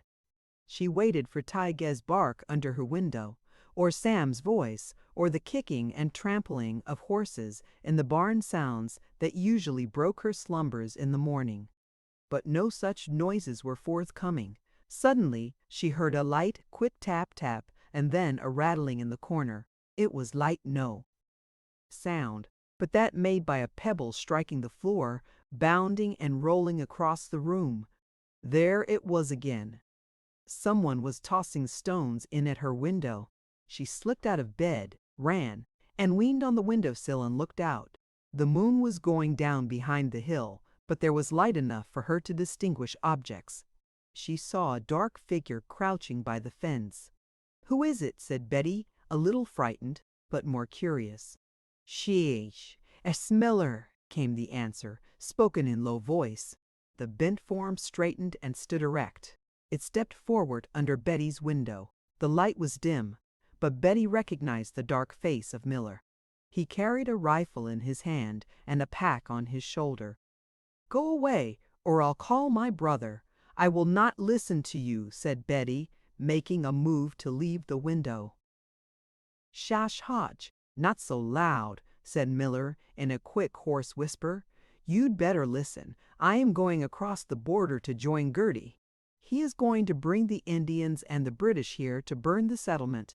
If you will go away with me, I'll save the lives of your brothers and their families. I have aided Gertie, and I have influence with him. If you won't go, you'll be taken captive, and you'll see all your friends and relatives scalped and burned. Quick your answer." "Never, traitor, monster. I'd be burned at the stake before I go a step with you," cried Betty. "Then remember that you've crossed a desperate man. If you escape the massacre, you will beg on your knees to me. This settlement is doomed. Now, go to your white-faced lover. You'll find him cold. Ha! Ha! Ha!" And with a taunting laugh he leaped the fence and disappeared in the gloom.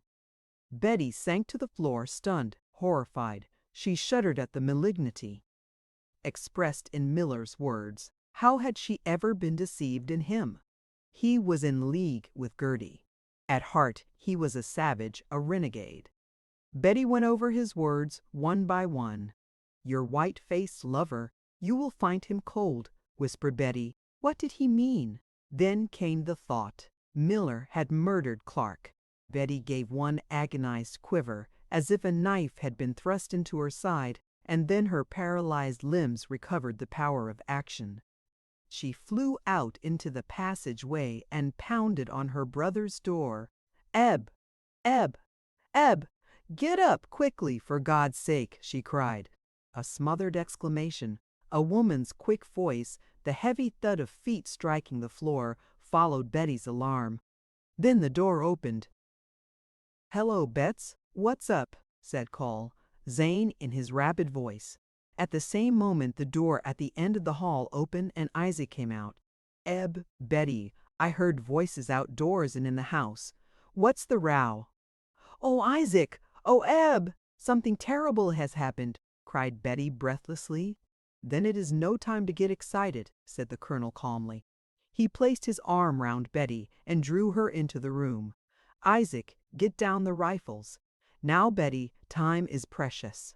Tell me quickly, briefly. I was awakened by a stone rolling on the floor. I ran to the window and saw a man by the fence. He came under my window and I saw it was Miller. He said he was going to join Gertie. He said if I would go with him, he would save the lives of all my relatives. If I would not, they would all be killed, massacred, burned alive, and I would be taken away as his captive. I told him I'd rather die before I'd go with him. Then he said we were all doomed, and that my white-faced lover was already cold. With that he gave a laugh which made my flesh creep and ran on toward the river. Oh, he has murdered Mr. Clark. Hell, what a fiend, cried Cole. Zane hurriedly getting into his clothes. Betts, you had a gun in there. Why didn't you shoot him? Why didn't I pay more attention to Wetzel's advice? You should have allowed Clark to kill him yesterday, said Isaac. Like as not he'll have Gertie here with a lot of howling devils. What's to be done? I'll send Wetzel after him, and that'll soon wind up his ball of yarn, answered Cole.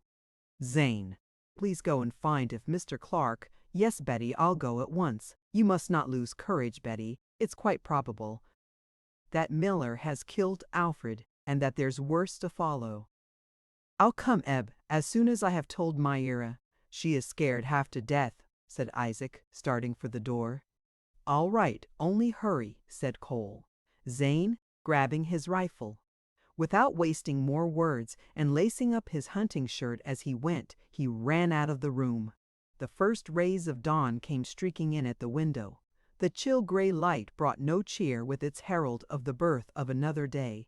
For what might the morning sun disclose? It might shine on a long line of painted Indians. The fresh breeze from over the river might bring the long war whoop of the savage. No wonder Noah and his brother, awakened by the voice of their father, sat up in their little bed and looked about with frightened eyes. No wonder Mrs. Zane's face blanched.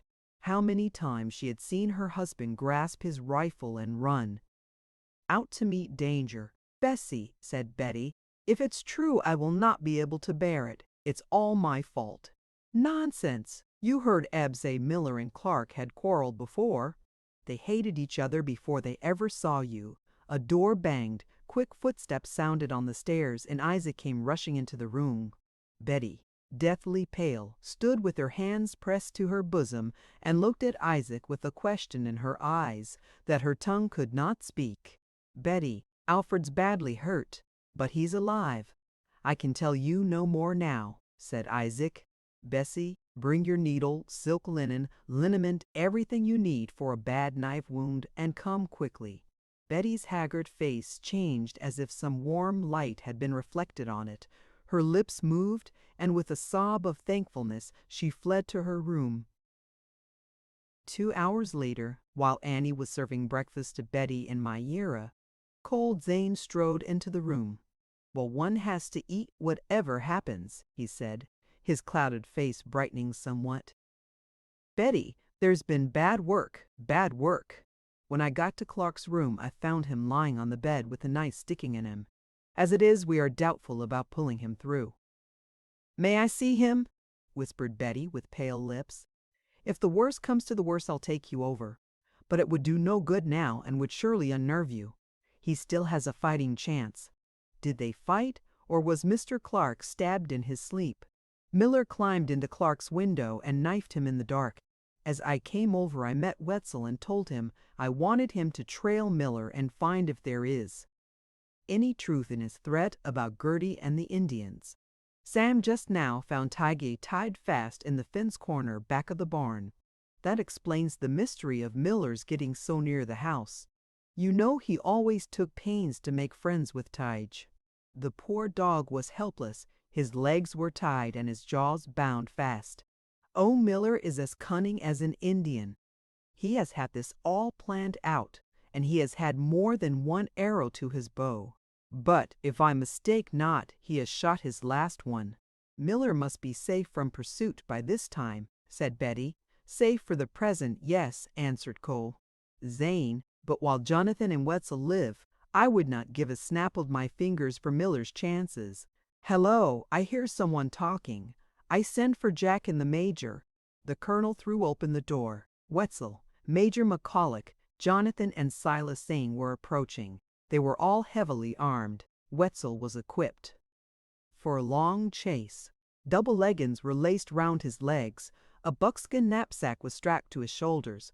Major, I want you and Jonathan to watch the river, said Call.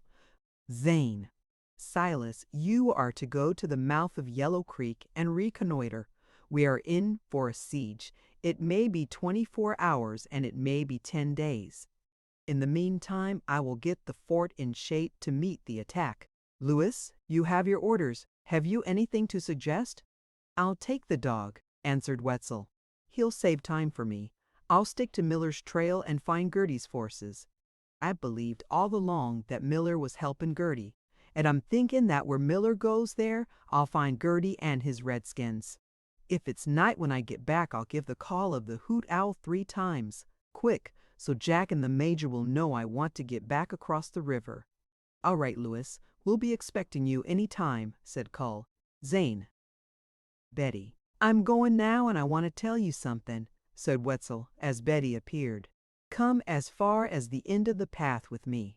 I'm sorry you must go. But Tyga seems delighted, said Betty, walking beside Wetzel while the dog ran on before. Betty, I wanted to tell you to stay close like to the house, for this feller Miller has been laying traps for you, and the Injuns is on the warpath. Don't ride your pony, and stay home now. Indeed, I shall never again do anything as foolish as I did yesterday. I have learned my lesson, and— Oh, Lou, I am so grateful to you for saving me. When will you return to the fort? Maybe never, Betty. Oh no, don't say that. I know all this Indian talk will blow over, as it always does, and you will come back and everything will be all right again. I hope it'll be as you say, Betty, but there's no tellin'. You are going to see if the Indians are making preparations to besiege the fort? Yes, I am going for that. And if I happen to find Miller on my way, I'll give him Betty's regards. Betty shivered at his covert meaning. Long ago, in a moment of playfulness, Betty had scratched her name on the hunter's rifle. Ever after that, Wetzel called his fatal weapon by her name. If you were going simply to avenge, I would not let you go. That wretch will get his just due some day. Never fear for that. Betty, 'tain't likely he'll get away from me, and if he does, there's Jonathan. This morning when we trailed Miller down to the riverbank, Jonathan points across the river and says, "You or me?" And I says, "Me," so it's all settled. Will Mr. Clark live? Said Betty in an altered tone, asking the question which was uppermost in her mind. I think so. I hope so. He's a husky young chap, and the cut wasn't bad. He lost so much blood. That's why he's so weak. If he gets well, he'll have something to tell you. Lou, what do you mean? Demanded Betty quickly. Me and him had a long talk last night, and you did not go to him and talk of me, did you? Said Betty reproachfully. They had now reached the end of the path. Wetzel stopped and dropped the butt of his rifle on the ground. Tige looked on and wagged his tail. Presently the hunter spoke. Yes, we talked about you. Oh, Lewis, what could you have said? Faltered Betty. You think I hadn't ought to speak to him of you. I do not see why you should. Of course you are my good friend, but it is not like you to speak of me. For once I don't agree with you. I knew how it was with him, so I told him. I knew how it was with you, so I told him, and I know how it is with me, so I told him that too. With you, whispered Betty. Yes, with me. That kind of gives me a right, don't it, considerin' it's all for your happiness. With you? Echoed Betty in a low tone. She was beginning to realize that she had not known this man. She looked up at him. His eyes were misty with an unutterable sadness. "Oh no, no, Lou! Say it is not true," she cried piteously. All in a moment Betty's burdens became too heavy for her. She wrung her little hands. Her brother's kindly advice, Bessie's warnings, and old Grandmother Watkins' words came back to her. For the first time she believed what they said, that Wetzel loved her. All at once the scales fell from her eyes, and she saw this man as he really was. All the 1,001 things he had done for her, his simple teaching, his thoughtfulness, his faithfulness, and his watchful protection, all came crowding on her as debts that she could never pay. For now what could she give this man to whom she owed more than her life? Nothing. It was too late. Her love could have reclaimed him, could have put an end to that solitary wandering, and have made him a good, happy man. "Yes, Betty, it's time to tell it. I've loved you always," he said softly. She covered her face and sobbed. Wetzel put his arm round her and drew her to him until the dark head rested on his shoulder. Thus they stood a moment. "Don't cry, little one," he said tenderly. "Don't grieve for me. My love for you has been the only good in my life. It's been happiness to love you. Don't think of me. I can see you and Alfred in a happy home, surrounded by bright-eyed children. There'll be a brave lad named for me, and when I come, if I ever do, I'll tell him stories and learn him the secrets of the woods and how to shoot and things I know so well. I am so wretched, so miserable. To think I have been so blind, and I have teased you, and it might have been only now." "It's too late," said Betty, between her sobs. "Yes, I know, and it's better so. This man you love rings true. He has learning and education. I have nothing but muscle and a quick eye. And that'll serve you and Alfred when you are in danger. I'm going now.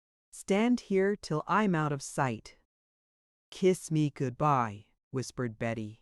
The hunter bent his head and kissed her on the brow. Then he turned and with a rapid step went along the bluff toward the west. When he reached the laurel bushes which fringed the edge of the forest, he looked back.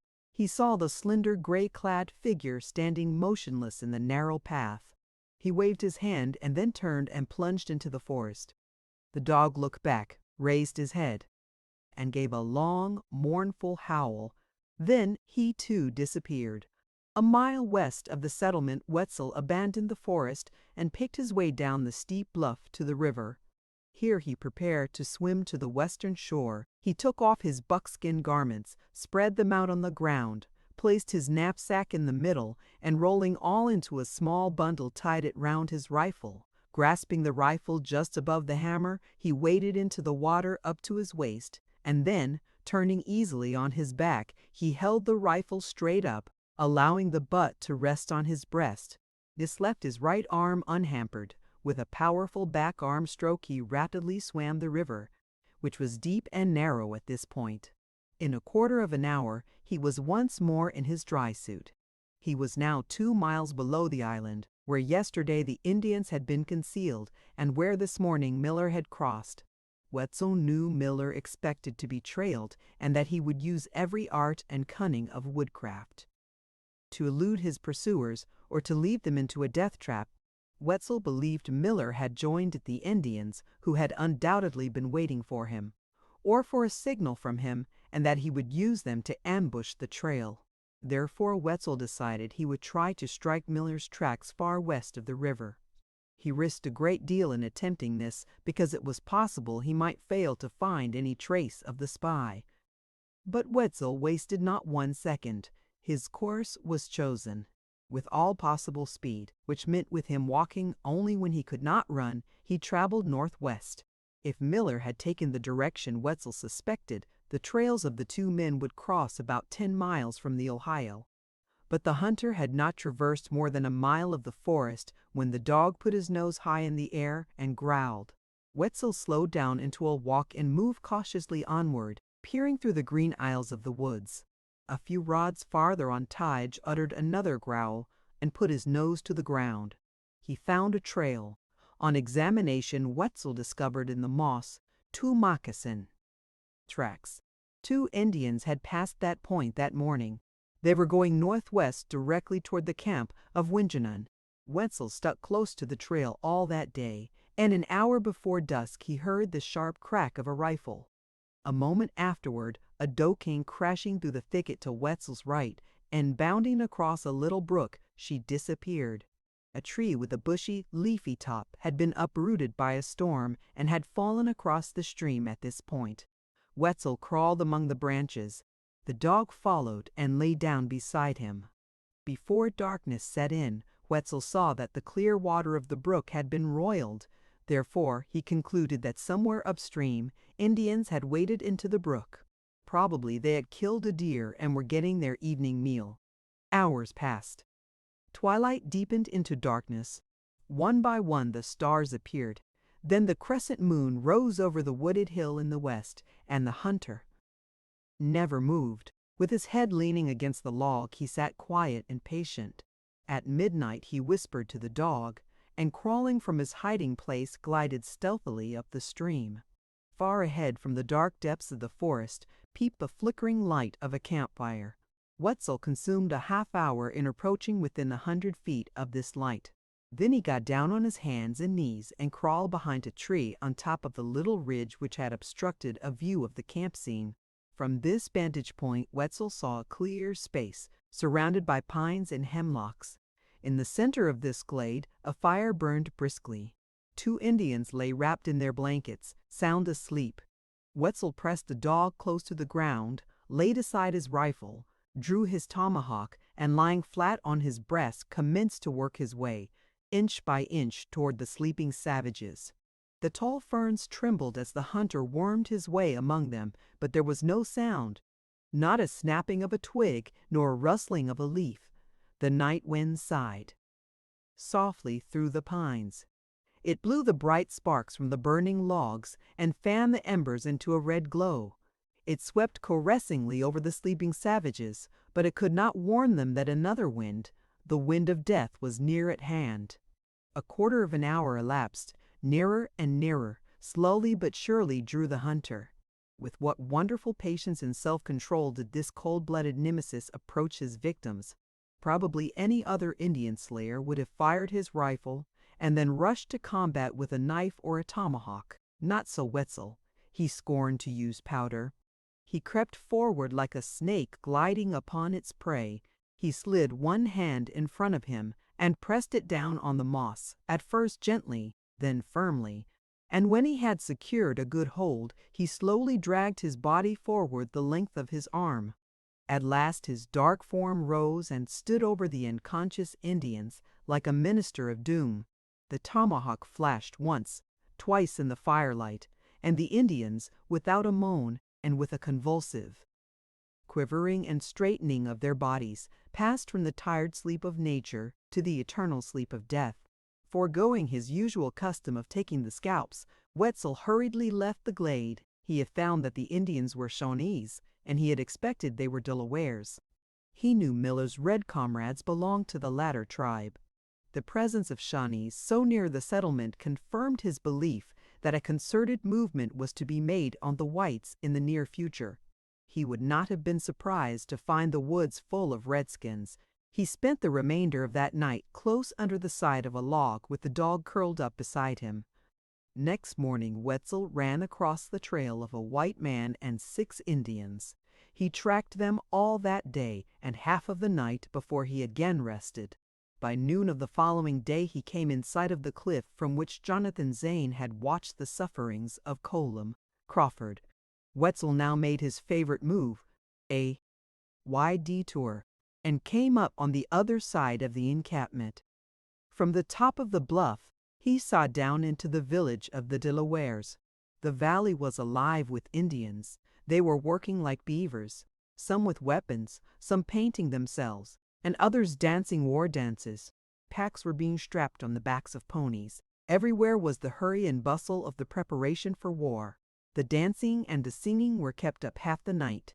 At daybreak, Wetzel was at his post. A little after sunrise he heard a long yell which he believed announced the arrival of an important party, and so it turned out. Amid thrill yelling and whooping, the like of which Wetzel had never before heard. Simon Girty rode into Winninun's camp at the head of 100 Shawnee warriors and 200 British Rangers from Detroit. Wetzel recoiled when he saw the red uniforms of the Britishers and their bayonets. Including Pipes and Winninun's braves, the total force which was going to march against the fort exceeded 600. An impotent frenzy possessed Wetzel as he watched the orderly marching of the Rangers and the proud bearing of the Indian warriors. Miller had spoken the truth. F.T. Henry Bass doomed. "Tige, there's one of them struttin' turkey coxes won't see the Ohio," said Wetzel to the dog. Hurriedly slipping from round his neck the bullet pouch that Betty had given him, he shook out a bullet and with the point of his knife he scratched deep in the soft lead the letter W. Then he cut the bullet half through. This done, he detached the pouch from the cord, and running the cord through the cut in the bullet, he bit the lead. He tied the string round the neck of the dog, and pointing eastward, he said, "Home." The intelligent animal understood perfectly. His duty was to get that warning. Home. His clear brown eyes as much as said, "I will not fail." He wagged his tail, licked the hunter's hand, bounded away and disappeared in the forest. Wetzel rested easier in mind. He knew the dog would stop for nothing and that he stood a far better chance of reaching the fort in safety than did he himself. With a lurid light in his eyes, Wetzel now turned to the Indians. He would never leave that spot without sending a leaden messenger into the heart of someone in that camp. Glancing on all sides, he at length selected a place where it was possible he might approach near enough to the camp to get a shot. He carefully studied the lay of the ground, the trees, rocks, bushes, grass, everything that could help screen him from the keen eye of savage scouts. When he had marked his course, he commenced his perilous descent. In an hour he had reached the bottom of the cliff. Dropping flat on the ground, he once more started his snail-like crawl. A stretch of swampy ground, luxuriant with rushes and sawgrass, made a part of the way easy for him, though it led through mud and slime and stagnant water. Frogs and turtles, warming their backs in the sunshine, scampered in alarm from their logs. Lizards blinked at him. Moccasin snakes darted wicked forked tongues at him, and then glided out of reach of his tomahawk. The frogs had stopped their deep bass notes. A swamp blackbird rose in fright from her nest in the sawgrass, and twittering plaintively fluttered round and round over the pond. The flight of the bird worried Wetzel. Such little things as these might attract the attention of some Indian scout, but he hoped that in the excitement of the war preparations these unusual disturbances would escape notice. At last he gained the other side of the swamp. At the end of the cornfield before him was the clump of laurel, which he had marked from the cliff as his objective point. The Indian corn was now about 5 feet high. Wetzel passed through this field unseen. He reached the laurel bushes where he dropped to the ground and lay quiet a few minutes, in the dash which he would soon make to the forest. Needed all his breath and all his fleetness. He looked to the right to see how far the woods was from where he lay. Not more than 100 feet. He was safe. Once in the dark shade of those trees, and with his foes behind him, he could defy the whole race of Delawares. He looked to his rifle, freshened the powder in the pan, carefully adjusted the flint, and then rose quietly to his feet. Wetzel's keen gaze, as he swept it from left to right, took in every detail of the camp. He was almost in the village. A tepee stood not 20 feet from his hiding place. He could have tossed a stone in the midst of squaws and braves and chiefs. The main body of Indians was in the center of the camp. The British were lined up further on. Both Indians and soldiers were resting on their arms and waiting. Suddenly Wetzel started and his heart leaped. Under a maple tree not 150 yards distant stood 4 men in earnest consultation. One was an Indian. Wetzel recognized the fierce, stern face, the haughty, erect figure. He knew that long, trailing war bonnet. It could have adorned the head of but one. Chief Winninun, the sachem of the Delawares. A British officer, girdled and epauletted, stood next to Winninun. Simon Girty, the renegade, and Miller, the traitor, completed the group. Wetzel sank to his knees. The perspiration poured from his face. The mighty hunter trembled, but it was from eagerness. Was not Gertie, the white savage, the bane of the poor settlers, within range of a weapon that never failed? Was not the murderous chieftain who had once whipped and tortured him, who had burned Crawford alive, there in plain sight? Wetzel reveled a moment in fiendish glee. He passed his hands tenderly over the long barrel of his rifle. In that moment, as never before, he gloried in his power, a power which enabled him to put a bullet in the eye of a squirrel at the distance these men were from him. But only for an instant did the hunter yield to this feeling. He knew too well the value of time and opportunity. He rose again to his feet and peered out from under the shading laurel branches. As he did so, the dark face of Miller turned full toward him. A tremor, like the intense thrill of a tiger when he is about to spring, ran over Wetzel's frame. In his mad gladness at being within rifle shot of his great Indian foe, Wetzel had forgotten the man he had trailed for 2 days. He had forgotten Miller. He had only one shot, and Betty was to be avenged. He gritted his teeth. The Delaware chief was as safe as though he were 1,000 miles away. This opportunity for which Wetzel had waited so many years, and the successful issue of which would have gone so far toward the fulfillment of a life's purpose, was worse than useless. A great temptation assailed the hunter. Wetzel's face was white when he raised the rifle. His dark eye, gleaming vengefully, ran along the barrel. The little bead on the front sight first covered the British officer and then the broad breast of Gertie. It moved reluctantly and searched out the heart of Wingenund, where it lingered for a fleeting instant. At last it rested upon the swarthy face of Miller. "Fair Betty," muttered the hunter between his clenched teeth as he pressed the trigger. The spiteful report awoke 1,000 echoes. When the shot broke the stillness, Miller was talking and gesticulating. His hand dropped inertly. He stood upright for a second, his head slowly bowing and his body swaying perceptibly. Then he plunged forward like a log, his face striking the sand. He never moved again. He was dead even before he struck the ground. Blank silence followed this tragic denouement. Wingenund, a cruel and relentless Indian but never a traitor, pointed to the small bloody hole in the middle of Miller's forehead and then nodded his head solemnly. The wondering Indians stood aghast. Then with loud yells the braves ran to the cornfield. They searched the laurel bushes, but they only discovered several moccasin prints in the sand and a puff of white smoke wafting away upon the summer breeze. Chapter 12. Alfred Clark lay between life and death. Miller's knife thrust, although it had made a deep and dangerous wound, had not pierced any vital part. The amount of blood lost made Alfred's condition precarious. Indeed, he would not have lived through that first day but for a wonderful vitality. Zane's wife, to whom had been consigned the delicate task of dressing the wound, shook her head when she first saw the direction of the cut.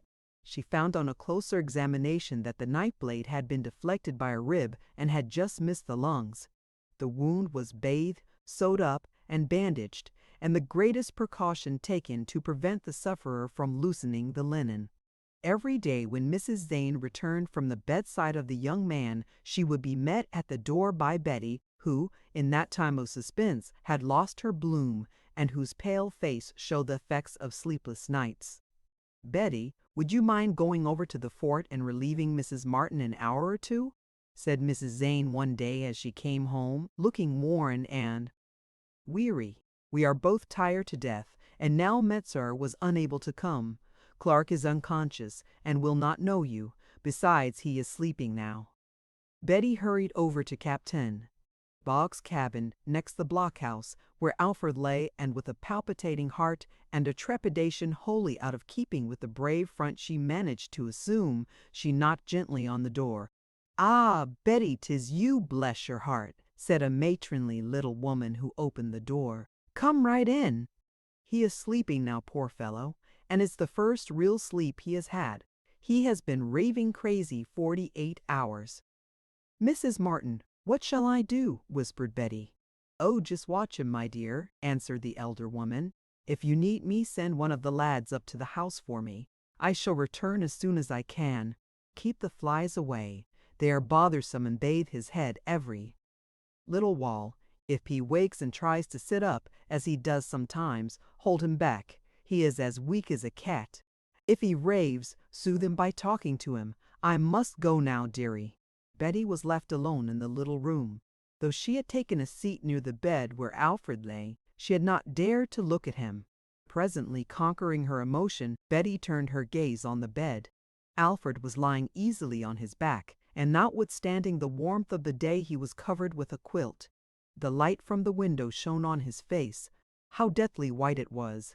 There was not a vestige of color in it. The brow looked like chiseled marble. Dark shadows underlined the eyes, and the whole face was expressive of weariness and pain. There are times when a woman's love is all motherliness.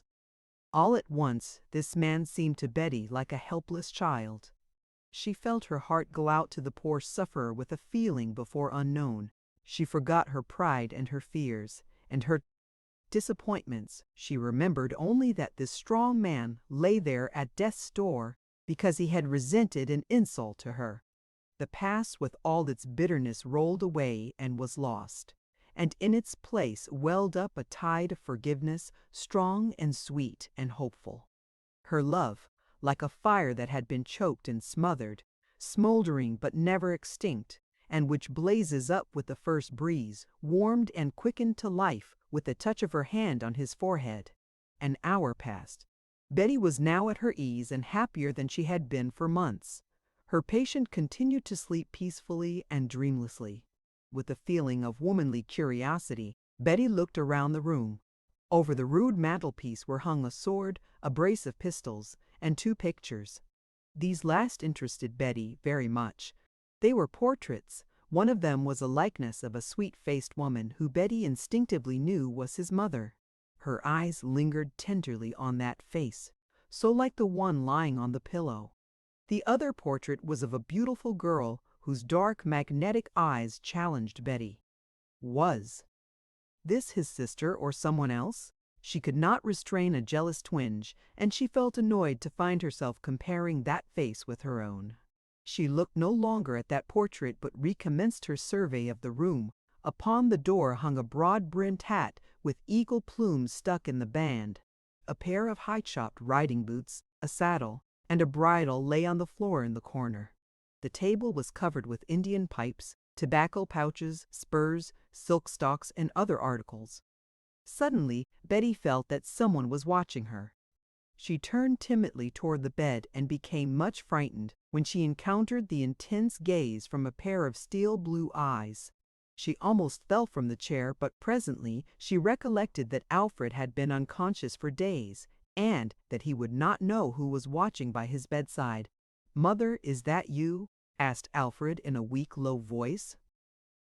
"Yes, I am here," answered Betty, remembering the old woman's words about soothing the sufferer. "But I thought you were ill." "I was, but I am better now, and it is you who are ill." "My head hurts so. Let me bathe it for you." "How long have I been home?" Betty bathed and cooled his heated brow. He caught and held her hands, looking wonderingly at her the while. "Mother, somehow I thought you had died. I must have dreamed it. I am very happy. But tell me, did a message come for me today?" Betty shook her head, for she could not speak. She saw he was living in the past, and he was praying for the letter which she would gladly have written had she but known. "No message, and it is now so long." "It will come tomorrow," whispered Betty. "Now, mother, that is what you always say," said the invalid as he began to toss his head wearily to and fro. "Will she never tell me? It is not like her to keep me in suspense. She was the sweetest, truest, loveliest girl in all the world. When I get well, mother, I ain't going to find out if she loves me. I am sure she does." "I know she loves you," answered Betty. "It is very good of you to say that," he went on in his rambling talk. "Some day I'll bring her to you, and we'll make her a queen here in the old home. I'll be a better son now and not run away from home again. I've given the dear old mother many a heartache, but that's all past now. The wanderer has come home. Kiss me good night, mother." Betty looked down with tear-blurred eyes on the haggard face. Unconsciously, she had been running her fingers through the fair hair that lay so damp over his brow. Her pity and tenderness had carried her far beyond herself, and at the last words she bent her head and kissed him on the lips. "Who are you? You are not my mother." "She is dead," he cried, starting up wildly and looking at her with brilliant eyes. Betty dropped the fan and rose quickly to her feet. What had she done? A terrible thought had flashed into her mind. Suppose he were not delirious and had been deceiving her. Oh, for a hiding place, or that the floor would swallow her. Oh, if someone would only come. Footsteps sounded on the stairs, and Betty ran to the door. To her great relief, Mrs. Martin was coming up. "You can run home now, there's a dear," said the old lady. "We have several watchers for tonight. It will not be long now when he will commence to mend, or else he will die. Poor boy, please God that he gets well." "Has he been good? Did he call for any particular young lady?" "Never fear, Betty. I'll keep the secret. He'll never know you are here unless you tell him yourself." Meanwhile, the days had been busy ones for Betty Zane. In anticipation of an attack from the Indians, the settlers had been fortifying their refuge and making the blockhouse as nearly impregnable as possible. Everything that was movable and was of value they put inside the stockade fence, out of reach of the destructive redskins. All the horses and cattle were driven into the enclosure. Wagon loads of hay, grain, and food were stored away in the blockhouse. Never before had there been such excitement on the frontier. Runners from FTP, Short Creek, and other settlements confirmed the rumor that all the towns along the Ohio were preparing for war. Not since the outbreak of the Revolution had there been so much confusion and alarm among the pioneers. To be sure, those on the very verge of the frontier, as at FT. Henry, had heretofore little to fear from the British. During most of this time, there had been comparative peace on the western border, excepting those occasional murders, raids, and massacres perpetrated by the different Indian tribes and instigated no doubt by Girty and the British at Detroit. Now all kinds of rumors were afloat. Washington was defeated. A close alliance between England and the confederated western tribes had been formed. Girty had British power and wealth back of him. These and many more alarming reports traveled from settlement to settlement. The death of Cole Crawford had been a terrible shock to the whole country. On the border spread in universal gloom and the low, sullen mutterings of revengeful wrath. Crawford had been so prominent a man, so popular, and, except in his last and fatal expedition, such an efficient leader that his sudden taking off was almost a national calamity. In fact, no one felt it more keenly than did Washington himself, for Crawford was his esteemed friend. Columberta Millid FT. Henry had been marked by the British and the Indians. The last runner from FT. Pitt had informed him that the description of Miller tallied with that of one of the 10 men who had deserted from FT. Pitt in 1778 with the Tories Girth, Mackay, and Elliot, Colnelliot. Zane was now satisfied that Miller was an agent of Girty, and therefore of the British. So since all the weaknesses of the fort, the number of the garrison, and the favorable conditions for a siege were known to Girty, there was nothing left for Call, Zane and his men, but to make a brave stand. Jonathan Zane and Major McCulloch watched the river. Wetzel had disappeared as if the earth had swallowed him. Some pioneers said he would never return, but Zane believed Wetzel would walk into the fort, as he had done many times in the last 10 years, with full information concerning the doings of the Indians. However, the days passed and nothing happened. Their work completed, the settlers waited for the first sign of an enemy. But as none came, gradually their fears were dispelled, and they began to think the alarm had been a false one. All this time Alfred Clark was recovering his health and strength. The day came when he was able to leave his bed and sit by the window. How glad it made him feel to look out on the green woods and the broad winding river. How sweet to his ears were the songs of the birds. How soothing was the drowsy hum of the bees in the fragrant honeysuckle by his window. His hold on life had been slight and life was good. He smiled in pitying derision as he remembered his recklessness. He had not been in love with life, and his gloomy moods he had often thought life was hardly worth the living. What sickly sentiment! He had been on the brink of the grave, but he had been snatched back from the dark river of death. It needed but this to show him the joy of breathing, the glory of loving, the sweetness of living. He resolved that for him there would be no more drifting, no more purposelessness. If what Wetzel had told him was true, if he really had not loved in vain, then his cup of happiness was overflowing. Like a far-off and almost forgotten strain of music, some memory struggled to take definite shape in his mind. But it was so hazy, so vague, so impalpable that he could remember nothing clearly. Isaac Zane and his Indian bride called on Alfred that afternoon. "Alfred, I can't tell you how glad I am to see you up again," said Isaac earnestly as he wrung Alfred's hand. "Say, but it was a tight squeeze. It has been a bad time for you." Nothing could have been more pleasing than Myra's shy yet eloquent greeting. She gave Alfred her little hand and said in her figurative style of speaking, "Myra is happy for you and for others. You are strong like the west wind that never dies.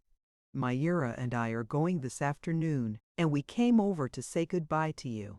We intend riding down the river 15 miles and then crossing to avoid running into any band of Indians." "And how does Myra like the settlement by this time?" "Oh, she is getting on famously. Betty and she have fallen in love with each other. It is amusing to hear Betty try to talk in the Wyandot tongue and to see Myra's consternation when Betty gives her a lesson in deportment. I rather fancy it would be interesting too. Are you not going back to the Wyandot's at a dangerous time? As to that I can't say. I believe, though, it is better that I get back to Tari's camp before we have any trouble with the Indians. I am anxious to get there before Gertie or some of his agents. Well, if you must go, good luck to you, and may we meet again.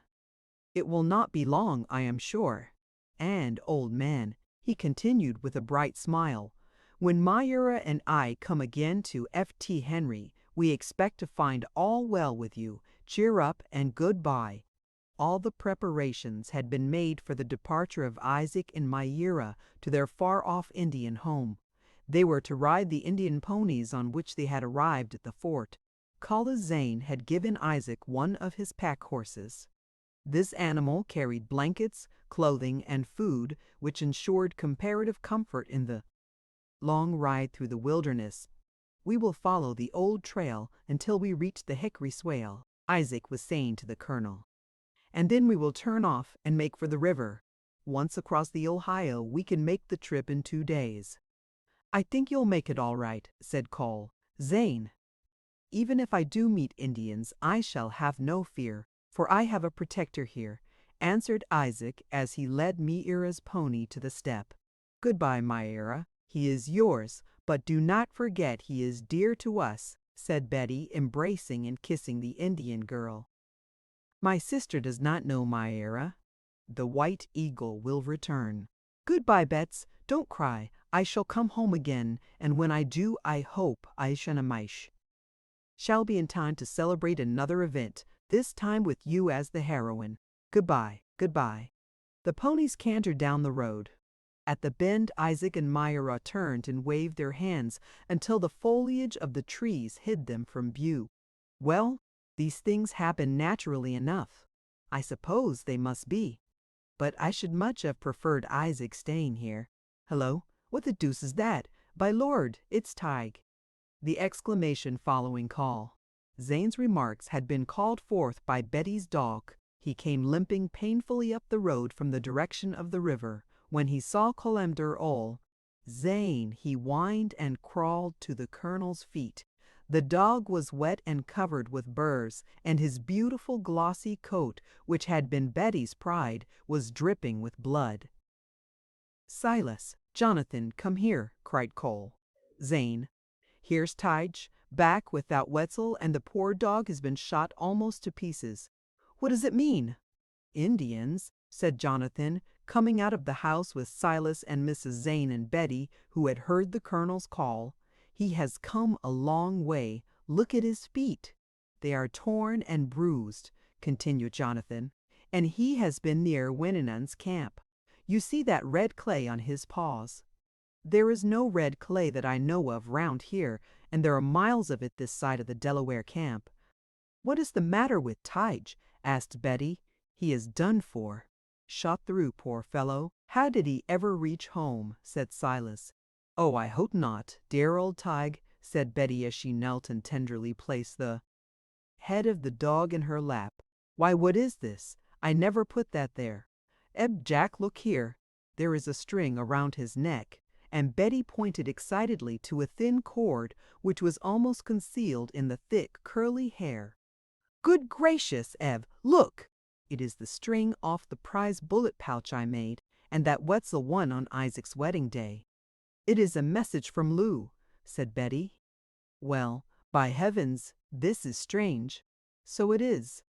I remember that string. Cut it off, Jack, said Zane. When Jonathan had cut the string and held it up, they all saw the lead bullet. Zane examined it and showed them what had been rudely scratched on it, a letter W. Does that mean Wetzel? Asked the colonel. It means war. It's a warning from Wetzel, not the slightest doubt of that, said Jonathan. Wetzel sends this because he knows we are to be attacked, and because there must have been great doubt of his getting back to tell us, and Tige has been shot on his way home. This called the attention to the dog, which had been momentarily forgotten. His head rolled from Betty's knee, a quiver shook his frame. He struggled to rise to his feet, but his strength was too far spent. He crawled close to Betty's feet. His eyes looked up at her with almost human affection. Then they closed, and he lay still. Tige was dead. It is all over, Betty. Tige will romp no more. He will never be forgotten, for he was faithful to the end. Jonathan, tell the major of Wetzel's warning, and both of you go back to your posts on the river. Silas, send Captain Boggs to me. An hour after the death of Tige, the settlers were waiting for the ring of the meeting-house bell to summon them to the fort.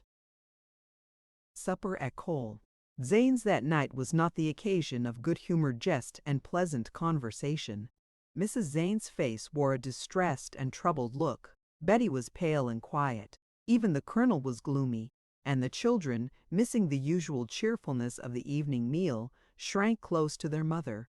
Darkness slowly settled down, and with it came a feeling of relief, at least for the night, for the Indians rarely attacked the settlements after dark.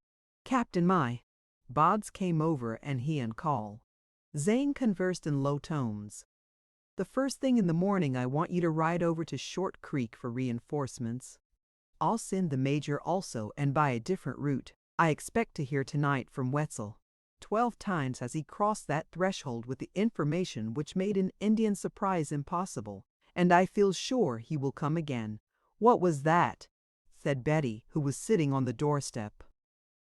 Shach, whispered Zane, holding up his finger. The night was warm and still. In the perfect quiet which followed the colonel's whispered exclamation, the listeners heard the beating of their hearts. Then from the riverbank came the cry of an owl. Low but clear, it came floating to their ears, its single melancholy note thrilling them. Faint and far off in the direction of the island sounded the answer. I knew it. I told you. We shall know all presently, said Zane. The first call was Jonathan's, and it was answered. The moments dragged away. The children had fallen asleep on the bearskin rug. Mrs.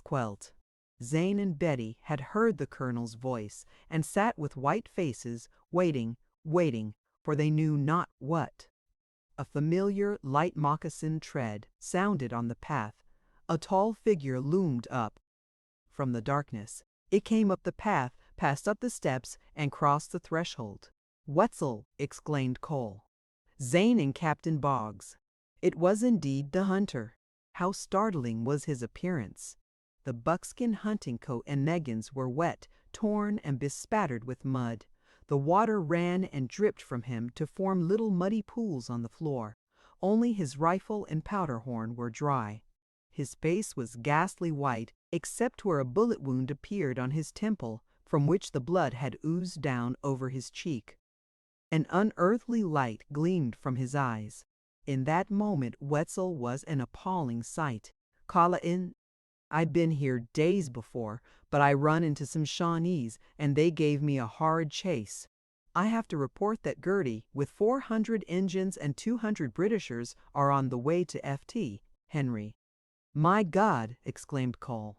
Zane, strong man as he was, the hunter's words had unnerved him. The loud and clear tone of the church bell rang out on the still night air. Only once it sounded, but it reverberated among the hills, and its single deep-toned ring was like a knell. The listeners almost expected to hear it, followed by the fearful war cry, that cry which betokened for many desolation and death. Chapter 13. Morning found the settlers, with the exception of Cole Zane, his brother Jonathan, the Negro Sam, and Martin Wetzel, all within the fort. Coalition name. Zane had determined, long before, that in the event of another siege, he would use his house as an outpost. Twice it had been destroyed by fire at the hands of the Indians. Therefore, surrounding himself by these men, who were all expert marksmen, cordonman Zane resolved to protect his property and at the same time render valuable aid to the fort. Early that morning a pyro loaded with cannonballs from Ft. Pitt and bound for Louisville had arrived, and Captain Sullivan with his crew of 3 men had demanded admittance. In the absence of Captain Boggs and Major McCulloch, both of whom had been dispatched for reinforcements, Cole Zane had placed his brother Silas in command of the fort.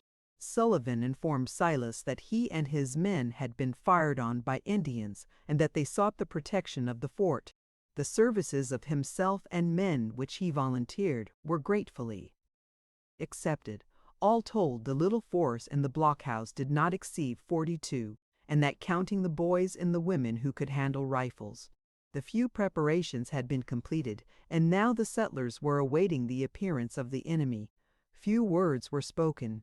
The children were secured where they would be out of the way of flying bullets. They were huddled together, silent and frightened. Pale-faced but resolute women passed up and down the length of the blockhouse. Some carried buckets of water and baskets of food. Others were tearing bandages. Grim-faced men peered from the portholes. All were listening for the war cry. They had not long to wait. Before noon, the well-known whoop came from the wooded shore of the river, and it was soon followed by the appearance of hundreds of Indians. The river, which was low, at once became a scene of great animation. From a placid, smoothly flowing stream, it was turned into a muddy, splashing, turbulent torrent. The mounted warriors urged their steeds down the bank and into the water. The unmounted improvised rafts and placed their weapons and ammunition upon them. Then they swam and pushed, kicked, and yelled their way across. Other Indians swam, holding the bridles of the pack horses. A detachment of British soldiers followed the Indians. In an hour, the entire army appeared on the river bluff, not 300 yards from the fort. They were in no hurry to begin the attack.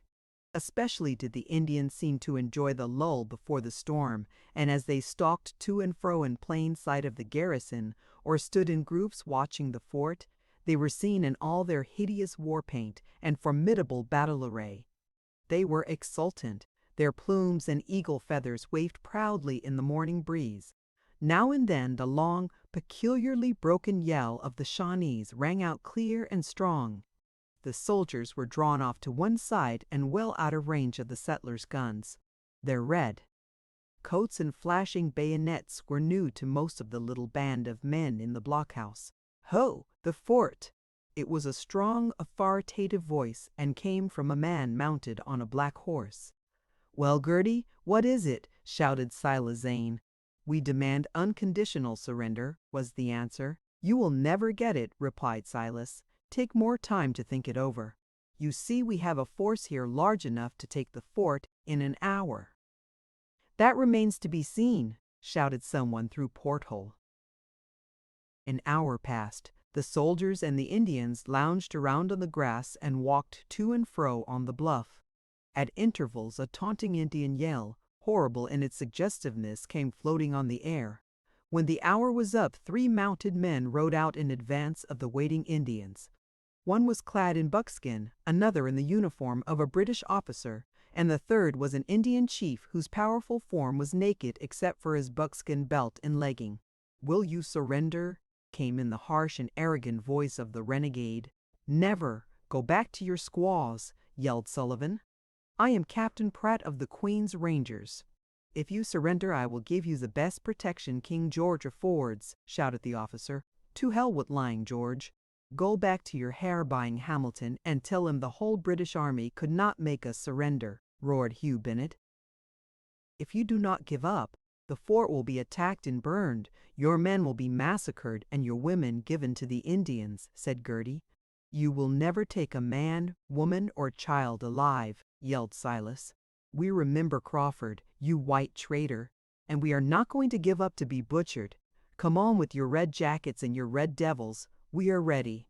We have captured and killed the messenger you sent out, and now all hope of succor must be abandoned. Your doom is sealed." "What kind of a man was he?" shouted Sullivan. "A fine, active young fellow," answered the outlaw. "That's a lie," snapped Sullivan. "He was an old gray-haired man," as the officer and the outlaw chief turned apparently to consult their companion. A small puff of white smoke shot forth from one of the portholes of the blockhouse. It was followed by the ringing report of a rifle. The Indian chief clutched wildly at his breast, fell forward on his horse, and after vainly trying to keep his seat, slipped to the ground. He raised himself once, then fell backward and lay still. Full 200 yards was not proof against Wetzel's deadly small bore, and Red Fox, the foremost war chieftain of the Shawnees, lay dead, a victim to the hunter's vengeance. It was characteristic of Wetzel that he picked the chief, for he could have shot either the British officer or the renegade. They retreated out of range, leaving the body of the chief where it had fallen, while the horse, giving a frightened snort, galloped toward the woods. Wetzel's yell coming quickly after his shot excited the Indians to a very frenzy, and they started on a run for the fort, discharging their rifles and screeching like so many demons. In the cloud of smoke which at once enveloped the scene, the Indians spread out and surrounded the fort. A tremendous rush by a large party of Indians was made for the gate of the fort. They attacked it fiercely with their tomahawks and a log which they used as a battering ram. But the stout gate withstood their united efforts, and the galling fire from the portholes soon forced them to fall back and seek cover behind the trees and the rocks. From these points of vantage they kept up an uninterrupted fire. The soldiers had made a dash at the stockade fence, yelling derision at the small French cannon which was mounted on top of the blockhouse. They thought it a dummy because they had learned that in the 1777 siege the garrison had no real cannon but had tried to utilize a wooden one. They yelled and hooted and mocked at this piece and dared the garrison to fire it. Sullivan, who was in charge of the cannon, bided his time. When the soldiers were massed closely together and making another rush for the stockade fence, Sullivan turned loose the little bulldog, spreading consternation and destruction in the British ranks. "Stand back! Stand back!" Captain Pratt was heard to yell. "By God, there's no wood about that gun." After this, the besiegers withdrew for a breathing spell. At this early stage of the siege, the Indians were seen to board Sullivan's pirogue, and it was soon discovered they were carrying the cannonballs from the boat to the top of the bluff. In their simple minds, they had conceived a happy thought. They procured a white oak log, probably a foot in diameter, split it through the middle, and hollowed out the inside with their tomahawks. Then with iron chains and bars, which they took from Rayhart's blacksmith shop, they bound and securely fastened the sides together. They dragged the improvised cannon nearer to the fort, placed it on 2 logs and weighted it down with stones. A heavy charge of powder and ball was then rammed into the wooden gun. The soldiers, though much interested in the maneuver, moved back to a safe distance, while many of the Indians crowded round the new weapon. The torch was applied. There was a red flash. Boom! The hillside was shaken by the tremendous explosion, and when the smoke lifted from the scene, the naked forms of the Indians could be seen writhing in agony on the ground. Not a vestige of the wooden gun remained. The iron chains had proved terrible death-dealing missiles to the Indians near the gun. The Indians now took to their natural methods of warfare. They hid in the long grass, in the deserted cabins, behind the trees, and up in the branches. Not an Indian was visible, but the rain of bullets pattered steadily against the blockhouse. Every bush and every tree spouted little puffs of white smoke, and the leaden messengers of death whistled through the air. After another unsuccessful effort to destroy a section of the stockade fence, the soldiers had retired. Their red jackets made them a conspicuous mark for the sharp-eyed settlers. Captain Pratt had been shot through the thigh. He suffered great pain and was deeply chagrined by the surprising and formidable defense of the garrison which he had been led to believe would fall an easy prey to the King's soldiers. He had lost 1/3 of his men. Those who were left refused to run straight in the face of certain death. They had not been drilled to fight an unseen enemy. Captain Pratt was compelled to order a retreat to the river bluff, where he conferred with Gertie. Inside the blockhouse was great activity, but no confusion. That little band of fighters might have been drilled for a king's bodyguard. Kneeling before each porthole on the river side of the fort was a man who would fight while there was breath left in him.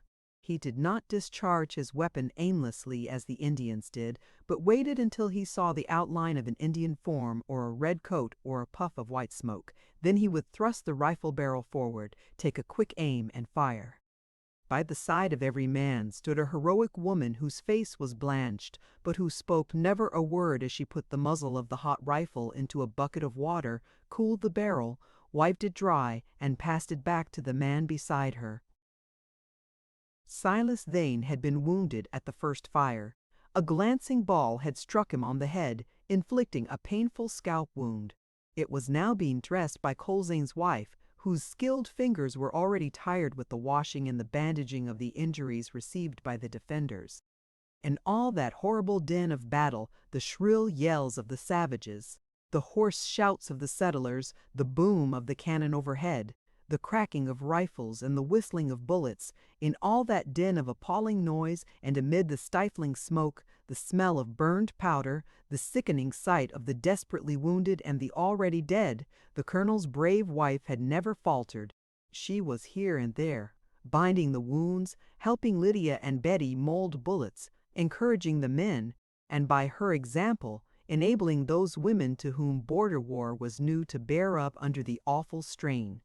Sullivan, who had been on top of the blockhouse, came down the ladder almost without touching it. Blood was running down his bare arm and dripping from the ends of his fingers.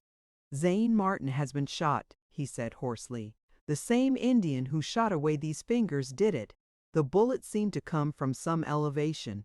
Send some scout up there and find out where that damned Indian is hiding. Martin shot. God, his poor wife." "Is he dead?" said Silas. "Not yet. Bennett is bringing him down. Here, I want this hand tied up so that my gun won't be so slippery." Wetzel was seen stalking from one porthole to another.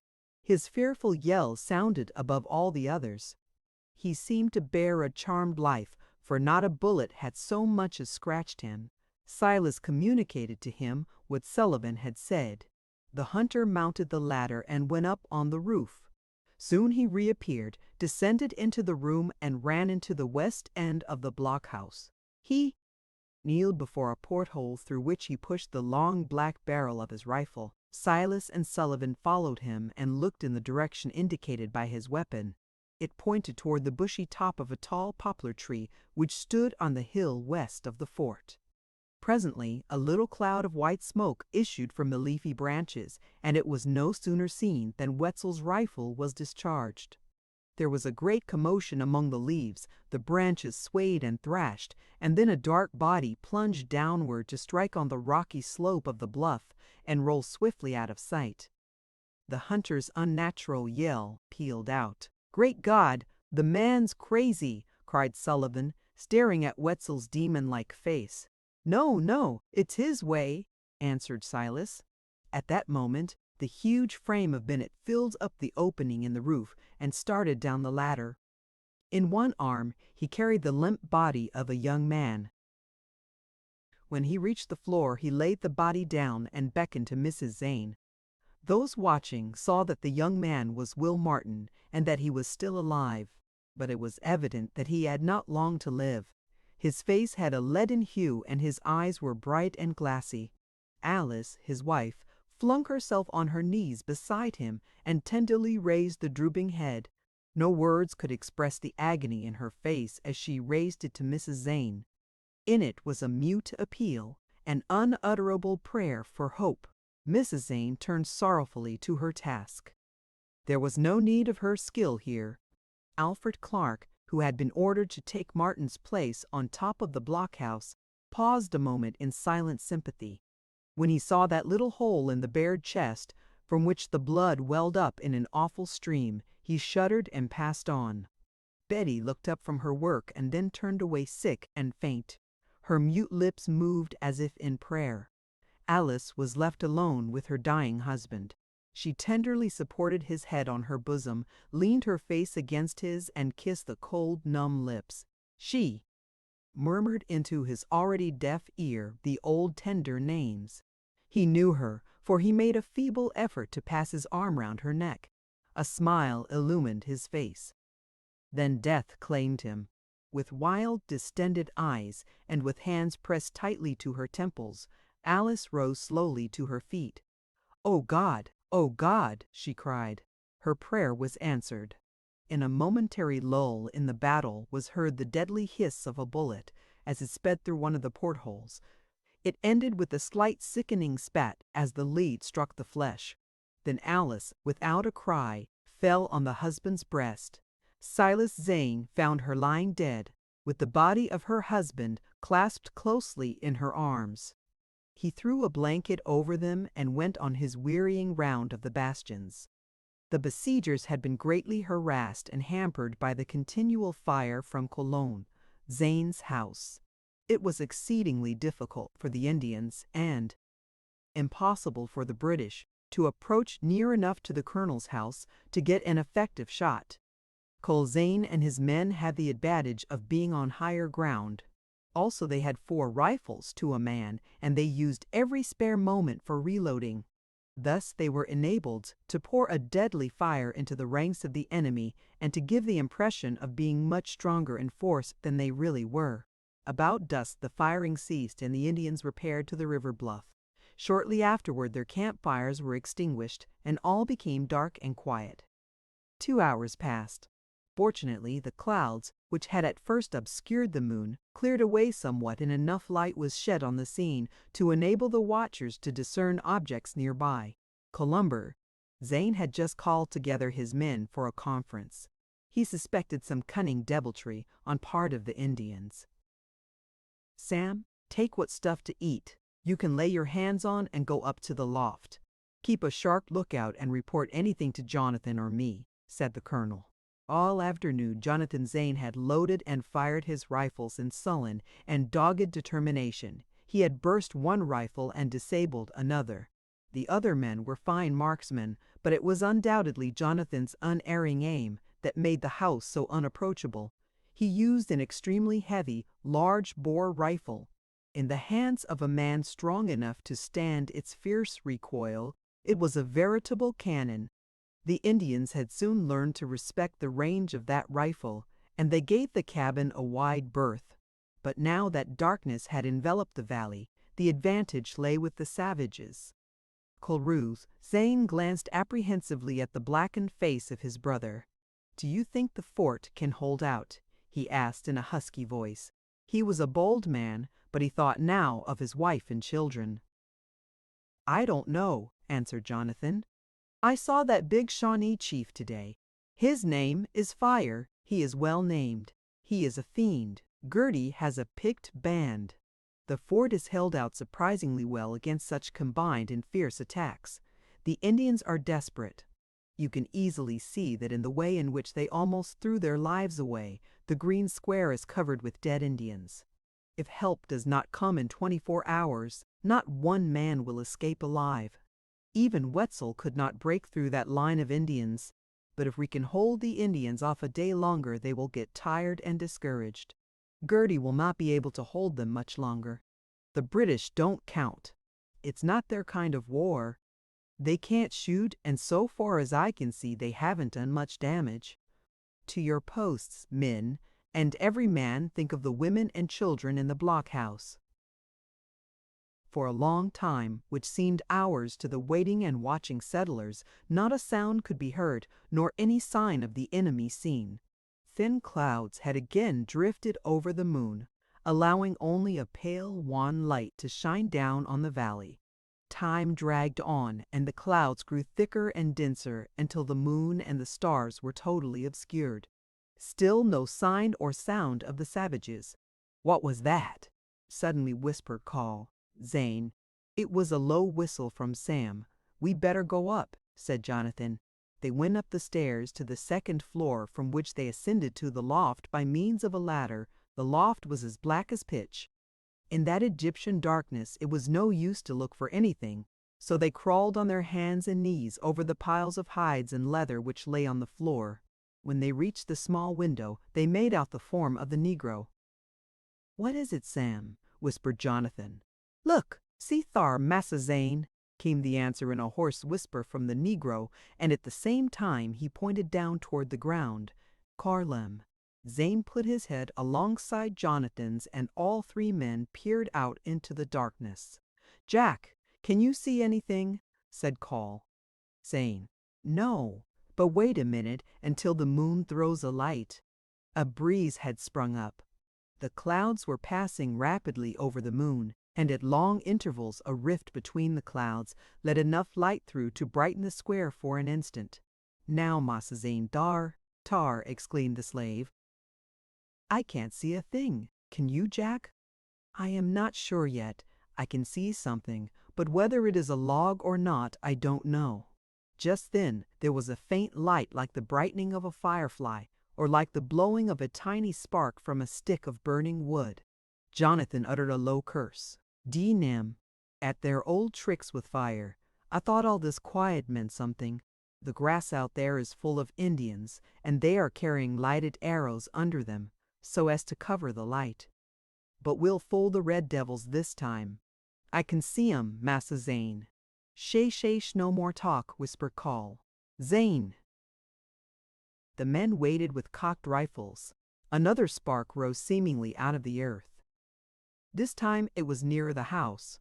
No sooner had its feeble light disappeared than the report of the Negro's rifle awoke the sleeping echoes. It was succeeded by a yell which seemed to come from under the window.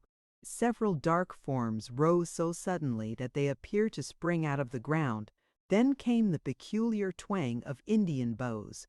There were showers of sparks, and little streaks of fire with long tails like comets winged their parabolic flight toward the cabin. Falling short, they hissed and sputtered in the grass. Jonathan's rifle spoke, and one of the fleeing forms tumbled to the earth. A series of long yells from all around the fort greeted this last shot, but not an Indian fired a rifle. Fire-tipped arrows were now shot at the blockhouse, but not one took effect, although a few struck the stockade fence. Zane had taken the precaution to have the high grass and the clusters of goldenrod cut down all round the fort. The wisdom of this course now became evident, for the wily savages could not crawl near enough to send their fiery arrows on the roof of the blockhouse. This attempt failing, the Indians drew back to hatch up some other plot to burn the fort. "Look!" suddenly exclaimed Jonathan. Far down the road, perhaps 500 yards from the fort, a point of light had appeared. At first it was still, and then it took an odd jerky motion, to this side and to that, up and down like a jack-o'-lantern. "What the hell?" muttered Cole. Zane sorely puzzled. Jack By all that's strange, it's getting bigger." Sure enough, the spark of fire, or whatever it was, grew larger and larger. Kala's Zane thought it might be a light carried by a man on horseback. But if this were true, where was the clatter of the horse's hoofs? On that rocky blur no horse could run noiselessly. It could not be a horse.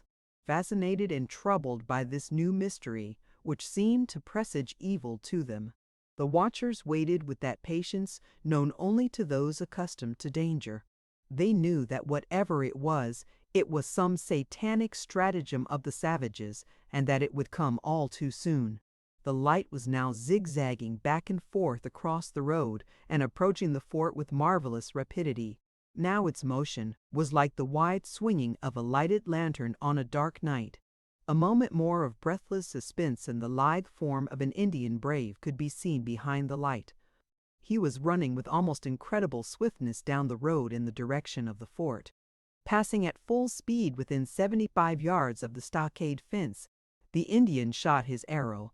Like a fiery serpent, flying through the air, the missile sped onward in its graceful flight, going clear over the blockhouse and striking with a spiteful thud the roof of one of the cabins beyond. Unhurt by the volley that was fired at him, the daring brave passed swiftly out of sight. Deeds like this were dear to the hearts of the savages. They were deeds which made a warrior of a brave, and for which honor any Indian would risk his life over and over again. The exultant yells which greeted this performance proclaimed its success. The breeze had already fanned the smoldering arrow into a blaze, and the dry roof of the cabin had caught fire and was burning fiercely. "That infernal redskin is going to do that again," ejaculated Jonathan. It was indeed true. That same small bright light could be seen coming down the road, gathering headway with every second. No doubt the same Indian, emboldened by his success and maddened with that thirst for glory so often fatal to his kind, was again making the effort to fire the blockhouse. The eyes of Kala Zane and his companions were fastened on the light as it came nearer and nearer with its changing motion. The burning cabin brightened the square before the fort. The slender, shadowy figure of the Indian could be plainly seen emerging from the gloom. So swiftly did he run that he seemed to have wings. Now he was in the full glare of the light. What a magnificent nerve, what a terrible assurance there was in his action. It seemed to paralyze all. The red arrow emitted a shower of sparks as it was discharged. This time it winged its way straight and true and embedded itself in the roof of the blockhouse.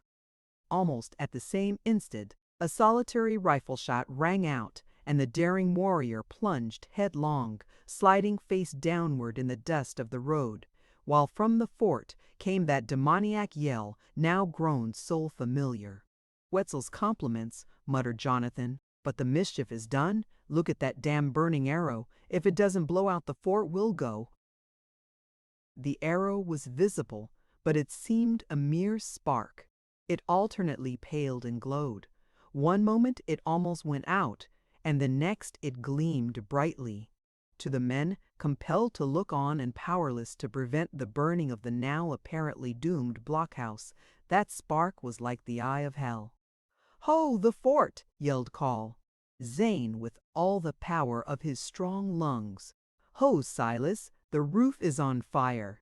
Pandemonium had now broken out among the Indians. They could be plainly seen in the red glare thrown by the burning cabin. It had been a very dry season. The rough shingles were like tinder, and the inflammable material burst quickly into great flames, lighting up the valley as far as the edge of the forest. It was an awe-inspiring and a horrible spectacle. Columns of yellow and black smoke rolled heavenward. Every object seemed dyed a deep crimson. The trees assumed fantastic shapes. The river veiled itself under a red glow. Above the roaring and crackling of the flames rose the inhuman yelling of the savages. Like demons of the inferno they ran to and fro, their naked painted bodies shining in the glare. One group of savages formed a circle and danced hands around a stump as gaily as a band of schoolgirls at a May party. They wrestled with and hugged one another. They hopped, skipped, and jumped, and in every possible way manifested their fiendish joy. The British took no part in this revelry. To their credit, it must be said they kept in the background as though ashamed of this horrible fire war on people of their own blood. "Why don't they fire the cannon?" impatiently said Call. "Zane, why don't they do something? Perhaps it is disabled, or maybe they are short of ammunition," suggested Jonathan. "The blockhouse will burn down before our eyes. Look! The hellhounds have set fire to the fence. I see men running and throwing water. I see something on the roof of the blockhouse," cried Jonathan. "There, down towards the east end of the roof, and in the shadow of the chimney. And as I'm a living sinner, it's a man crawling towards that blazing arrow. The Indians have not discovered him yet. He is still in the shadow. But they'll see him. God! What a nervy thing to do in the face of all those redskins. It is almost certain death." "Yes, and they see him," said the colonel. With shrill yells, the Indians bounded forward and aimed and fired their rifles at the crouching figure of the man. Some hid behind the logs they had rolled toward the fort. Others boldly faced the steady fire now pouring from the portholes. The savages saw in the movement of that man an attempt to defeat their long-cherished hope of burning the fort. Seeing he was discovered, the man did not hesitate, nor did he lose a second. Swiftly he jumped and ran toward the end of the roof where the burning arrow, now surrounded by blazing shingles, was sticking in the roof. How he ever ran along that slanting roof and with the pail in his hand was incomprehensible. In moments like that, men become superhuman. It all happened in an instant. He reached the arrow, kicked it over the wall, and then dashed the bucket of water on the blazing shingles. In that single instant, wherein his tall form was outlined against the bright light behind him, he presented the fairest kind of a mark for the Indians. Scores of rifles were leveled and discharged at him. The bullets pattered like hail on the roof of the blockhouse, but apparently none found their mark, for the man ran back and disappeared. "It was Clark," exclaimed Call. "Zane, no one but Clark has such light hair. Wasn't that a plucky thing?" "It has saved the blockhouse for tonight," answered Jonathan. "See, the Indians are falling back. They can't stand in the face of that shooting. Hurrah! Look at them fall! It could not have happened better. The light from the cabin will prevent any more close attacks for an hour, and daylight is near." Chapter 14. The sun rose red. Its ruddy rays peeped over the eastern hills, kissed the tree-tops, glinted along the stony bluffs, and chased away the gloom of night from the valley. Its warm gleams penetrated the portholes of the fort and cast long, bright shadows on the walls. But it brought little cheer to the sleepless and almost exhausted defenders. It brought to many of the settlers the familiar old sailor's maxim, "Redness of the morning, sailor's warning." Rising in its crimson glory, the sun flooded the valley, dyeing the river, the leaves, the grass, the stones, tinging everything with that awful color which stained the stairs, the benches, the floor, even the portholes of the blockhouse. Historians call this the time that tried men's souls. If it tried, the men think what it must have been to those grand, heroic women, though they had helped the men load and fire nearly 48 hours. Though they had worked without a moment's rest and were now ready to succumb to exhaustion, though the long room was full of stifling smoke and the sickening odor of burned wood and powder, and though the row of silent covered bodies had steadily lengthened, the thought of giving up never occurred to the women. Death there would be sweet compared to what it would be at the hands of the red men. At sunrise, Silas Zane, bare-chested, his face dark and fierce, strode into the bastion which was connected with the blockhouse. It was a small shed-like room, and with portholes opening to the river and the forest. This bastion had seen the severest fighting. 5 men had been killed here. As Silas entered, 4 haggard and powder-begrimed men who were kneeling before the portholes looked up at him. A dead man lay in one corner. "Smith's dead. That makes 15, said Silas. 15 out of 42, that leaves 27. We must hold out. Lynn, don't expose yourselves recklessly. How goes it at the South Bastion?" "All right, there's been firing over there all night," answered one of the men. "I guess it's been kinder warm over that way. But I ain't heard any shootin' for some time. Young Bennett is over there, and if the men needed anything, they would send him for it," answered Silas. "I'll send some food and water. Anything else? Powder." "We're nigh out of powder," replied the man addressed, "and we might jes' as well make ready for a high old time. The red devils hadn't been quiet all this last hour for nothin'." Silas passed along the narrow hallway which led from the bastion into the main room of the blockhouse. As he turned the corner at the head of the stairway, he encountered a boy who was dragging himself up the steps. "Hello, who's this? Why, Harry!" exclaimed Silas, grasping the boy and drawing him into the room. Once in the light, Silas saw that the lad was so weak. He could hardly stand. He was covered with blood. It dripped from a bandage wound tightly about his arm. It oozed through a hole in his hunting shirt, and it flowed from a wound over his temple. The shadow of death was already stealing over the pallid face, but from the gray eyes shone an indomitable spirit, a spirit which nothing but death could quench. "Quick!" the lad panted. "Send men to the south wall. The redskins are breaking where the water from the spring runs under the fence." "Where are Metzar and the other men?" "Dead. Killed last night. I been there alone all night.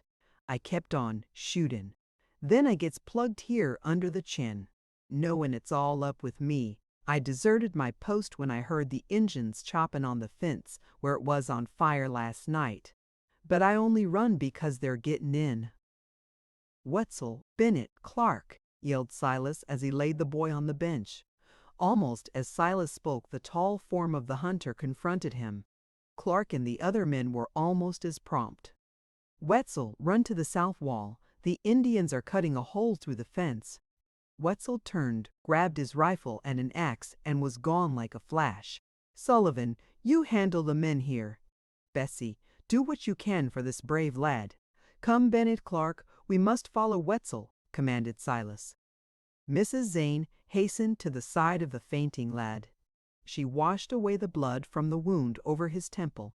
She saw that a bullet had glanced on the bone and that the wound was not deep or dangerous. She unlaced the hunting shirt at the neck and pulled the flaps apart. There on the right breast, on a line with apex of the lung, was a horrible gaping wound. A murderous British slug had passed through the lad. From the hole at every heart beat poured the dark crimson life tide. Mrs. Zane turned her white face away for a second. Then she folded a small piece of linen, pressed it tightly over the wound, and wrapped a towel round the lad's breast. "Don't waste time on me. It's all over," he whispered. "Will you call Betty here a minute?" Betty came, white-faced and horror-stricken. For 40 hours she had been living in a maze of terror. Her movements had almost become mechanical. She had almost ceased to hear and feel. But the light in the eyes of this dying boy brought her back to the horrible reality of the present. "Oh, Harry, Harry, Harry!" "Harry," was all Betty could whisper. "I'm going, Betty, and I wanted you to say a little prayer for me and say goodbye to me," he panted. Betty knelt by the bench and tried to pray. "I hated to run, Betty, but I waited and nobody came, and the Injuns was getting in. They'll find dead Injuns in piles out there. I was shootin' fer you, Betty, and every time I aimed I thought of you." The lad rambled on, his voice growing weaker and finally ceasing. The hand which had clasped Betty so closely loosened its hold. His eyes closed. Betty thought he was dead, but no, he still breathed. Suddenly his eyes opened. The shadow of pain was gone. In its place shone a beautiful radiance. "Betty, I've cared a lot for you, and I'm dying happy because I've fought for you, and something tells me you'll be saved. Goodbye." A smile transformed his face, and his gray eyes gazed steadily into hers. Then his head fell back. With a sigh, his brave spirit fled. Hugh Bennett looked once at the pale face of his son, then he ran down the stairs after Silas and Clark. When the 3 men emerged from behind Captain Boggs' cabin, which was adjacent to the blockhouse and which hid the south wall from their view, they were 200 feet from Wetzel. They heard the heavy thump of a log being rammed against the fence, then a splitting and splintering of one of the 6-inch oak planks. Another and another smashing blow, and the lower half of one of the planks fell inwards, leaving an aperture large enough to admit an Indian. The men dashed forward to the assistance of Wetzel, who stood by the hole with upraised axe. At the same moment a shot rang out. Bennett stumbled and fell headlong. An Indian had shot through the hole in the fence. Silas and Alfred sheered off toward the fence, out of line. When within 20 yards of Wetzel, they saw a swarthy-faced and athletic savage squeeze through the drilly. Narrow crevice. He had not straightened up before the axe, wielded by the giant hunter, descended on his head, cracking his skull as if it were an eggshell. The savage sank to the earth without even a moan. Another savage, naked and powerful, slipped in. He had to stoop to get through. He raised himself, and seeing Wetzel, he tried to dodge the lightning sweep of the axe. It missed his head, at which it had been aimed, but struck just over the shoulders and buried itself in flesh and bone. The Indian uttered an agonizing yell which ended in a choking, gurgling sound as the blood spurted from his throat. Wetzel pulled the weapon from the body of his victim, and with the same motion he swung it around.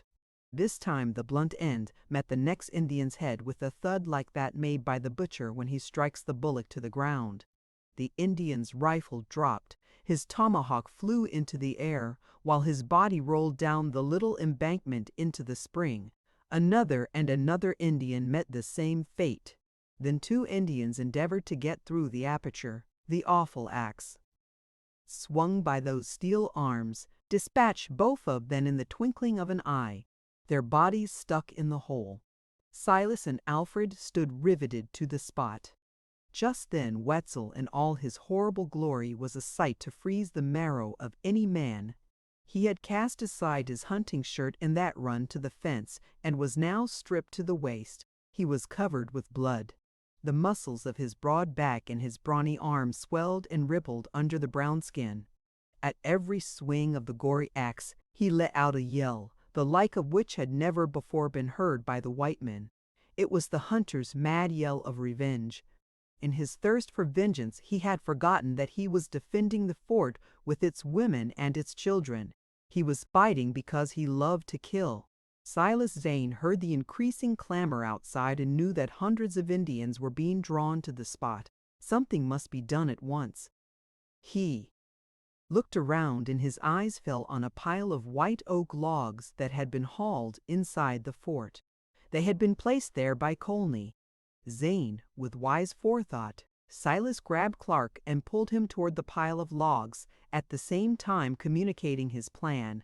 Together they carried a log to the fence and dropped it in front of the hole. Wetzel immediately stepped on it and took a vicious swing at an Indian who was trying to poke his rifle sideways through the hole. This Indian had discharged his weapon twice. While Wetzel held the Indians at bay, Silas and Clark piled the logs one upon another until the hole was closed. This effectually fortified and barricaded the weak place in the stockade fence. The settlers in the bastions were now pouring such a hot fire into the ranks of the savage that they were compelled to retreat out of range. While Wetzel washed the blood from his arms and his shoulders, Silas and Alfred hurried back to where Bennett had fallen. They expected to find him dead, and were overjoyed to see the big settler calmly sitting by the brook, binding up a wound in his shoulder. "It's nothing much, just a scratch, but it tumbled me over," he said. "I was coming to help you. That was the wust Injun scrap I ever saw. Why didn't you keep on letting them come in? The red varmints would have kept on coming, and Wetzel was good for the whole tribe. All you'd had to do was to drag the dead Injuns aside and give him elbow room." Wetzel joined him at this moment, and they hurried back to the blockhouse. The firing had ceased on the bluff. They met Sullivan at the steps of the fort. He was evidently coming in search of them. "Zane, the Indians and the Britishers are getting ready for more determined and persistent effort than any that has yet been made," said Sullivan. "How so?" asked Silas. "They have got hammers from the blacksmith's shop, and they boarded my boat and found a keg of nails. Now they are making a number of ladders. If they make a rush all at once and place ladders against the fence, we'll have the fort full of Indians in 10 minutes. They can't stand in the face of a cannon charge. We must use the cannon. Clark, go into Captain Boggs's cabin and fetch out 2 kegs of powder," said Silas. The young man turned in the direction of the cabin, while Silas and the others ascended the stairs. "The firing seems to be all on the south side," said Silas, "and is not so heavy as it was. Yes, as I said, the Indians on the riverfront are busy with their new plans," answered Sullivan. "Why does not Clark return?" said Silas, after waiting a few moments at the door of the long room. "We have no time to lose. I want to divide 1 keg of that powder among the men." Clark appeared at the moment. He was breathing heavily as though he had run up the stairs or was laboring under a powerful emotion. His face was gray. "I could not find any powder," he exclaimed. "I searched every nook and corner in Captain Boggs' house. There was no powder there." A brief silence ensued. Everyone in the blockhouse heard the young man's voice. No one moved. They all seemed waiting for someone to speak. Finally, Silas Zane burst out. "Not find it? You surely could not have looked well." Captain Boggs himself told me there were 3 kegs of powder in the storeroom. I will go and find it myself. Alfred did not answer, but sat down on a bench with an odd numb feeling round his heart. He knew what was coming. He had been in the captain's house and had seen those kegs of powder. He knew exactly where they had been. Now they were not on the accustomed shelf, nor at any other place in the storeroom. While he sat there waiting for the awful truth to dawn on the garrison, his eyes roved from one end of the room to the other. At last they found what they were seeking. A young woman knelt before a charcoal fire which she was blowing with the bellows. It was Betty. Her face was pale and weary, her hair disheveled, her shapely arms blackened with charcoal, but notwithstanding she looked calm, resolute, self-contained. Lydia was kneeling by her side, holding a bullet mold on a block of wood. Betty lifted the ladle from the red coals and poured the hot metal with a steady hand and an admirable precision. Too much or too little lead would make an imperfect ball. The little missile had to be just so for those soft metal smooth-bore rifles. Then Lydia dipped the mold in a bucket of water, removed it, and knocked it on the floor. A small, shiny lead bullet rolled out. She rubbed it with a greasy rag and then dropped it in a jar. For nearly 40 hours, without sleep or rest, almost without food, those brave girls had been at their post. Silas Zane came running into the room. His face was ghastly, even his lips were white and drawn. "Sullivan, in God's name, what can we do? The powder is gone," he cried in a strident voice. "Gone?" repeated several voices. "Gone?" echoed Sullivan. "Where?" "God knows. I found where the kegs stood a few days ago. There were marks in the dust. They have been moved." "Perhaps Boggs put them here somewhere," said Sullivan. "We will look." "No use. No use. We were always careful to keep the powder out of here on account of fire. The kegs are gone. Gone." "Miller stole them," said Wetzel in his calm voice. "What difference does that make now?" burst out Silas, turning passionately on the hunter, whose quiet voice in that moment seemed so unfeeling. "They're gone." In the silence which ensued after these words, the men looked at each other with slowly whitening faces. There was no need of words. Their eyes told one another what was coming. The fate which had overtaken so many border forts was to be theirs. They were lost, and every man thought not of himself, cared not for himself, but for those innocent children, those brave young girls and heroic women. A man can die.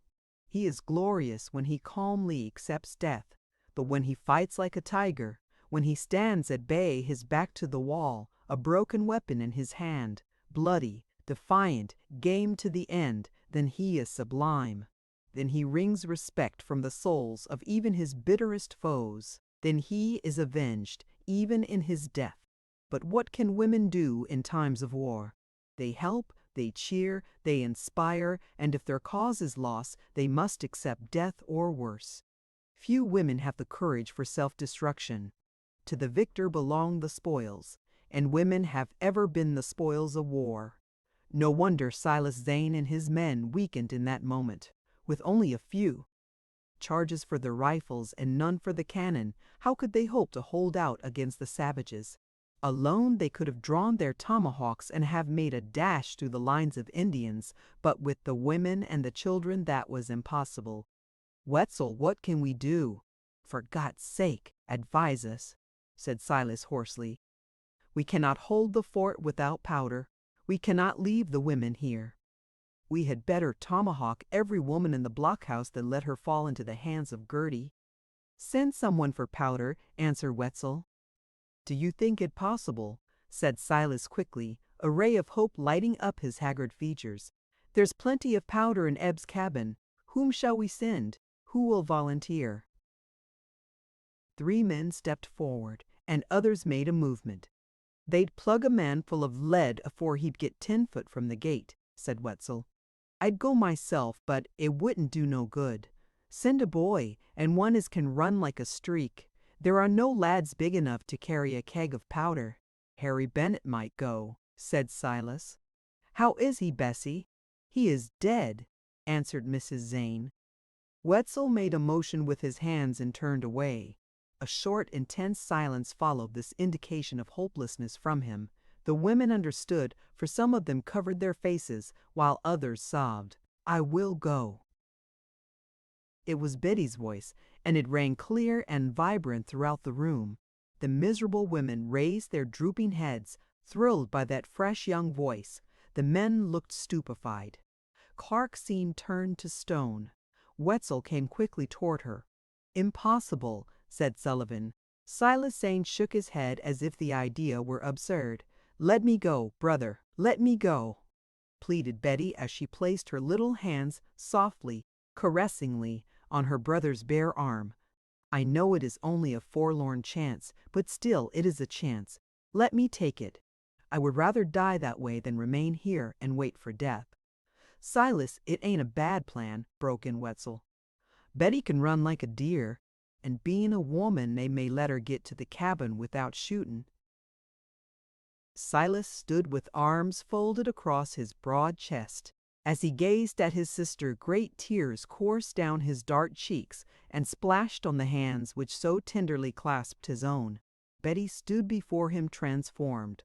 All signs of weariness had vanished. Her eyes shone with a fateful resolve. Her white and eager face was surpassingly beautiful with its light of hope, of prayer, of heroism.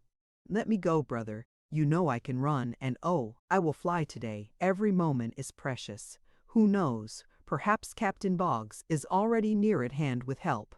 You cannot spare a man. Let me go." "Betty, heaven bless and save you. You shall go," said Silas.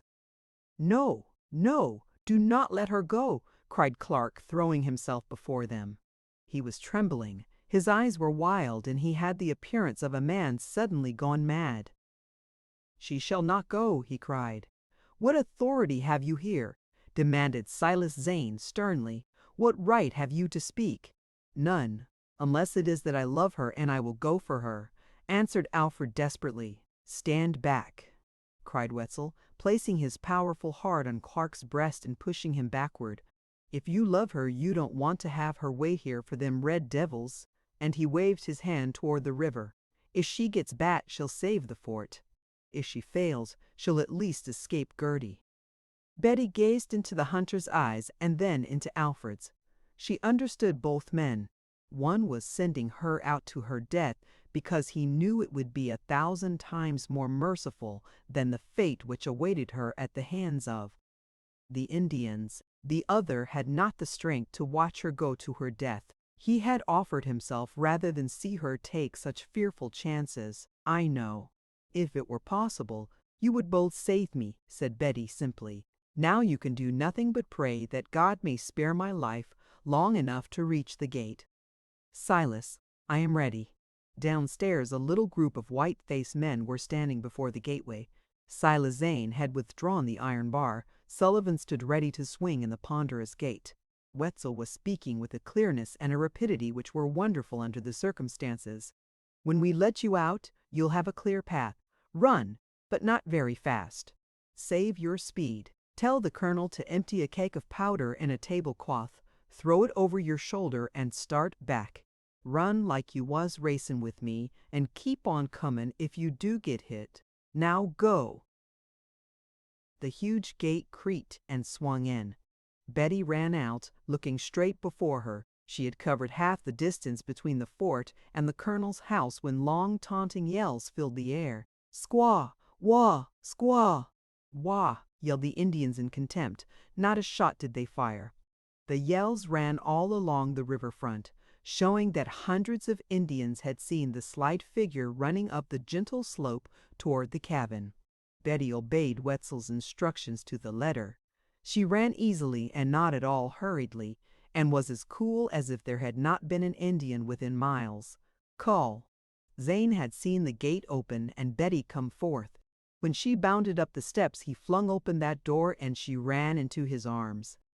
"Bets, for God's sake, what's this?" he cried. "We are out of powder. Empty a keg of powder into a tablecloth.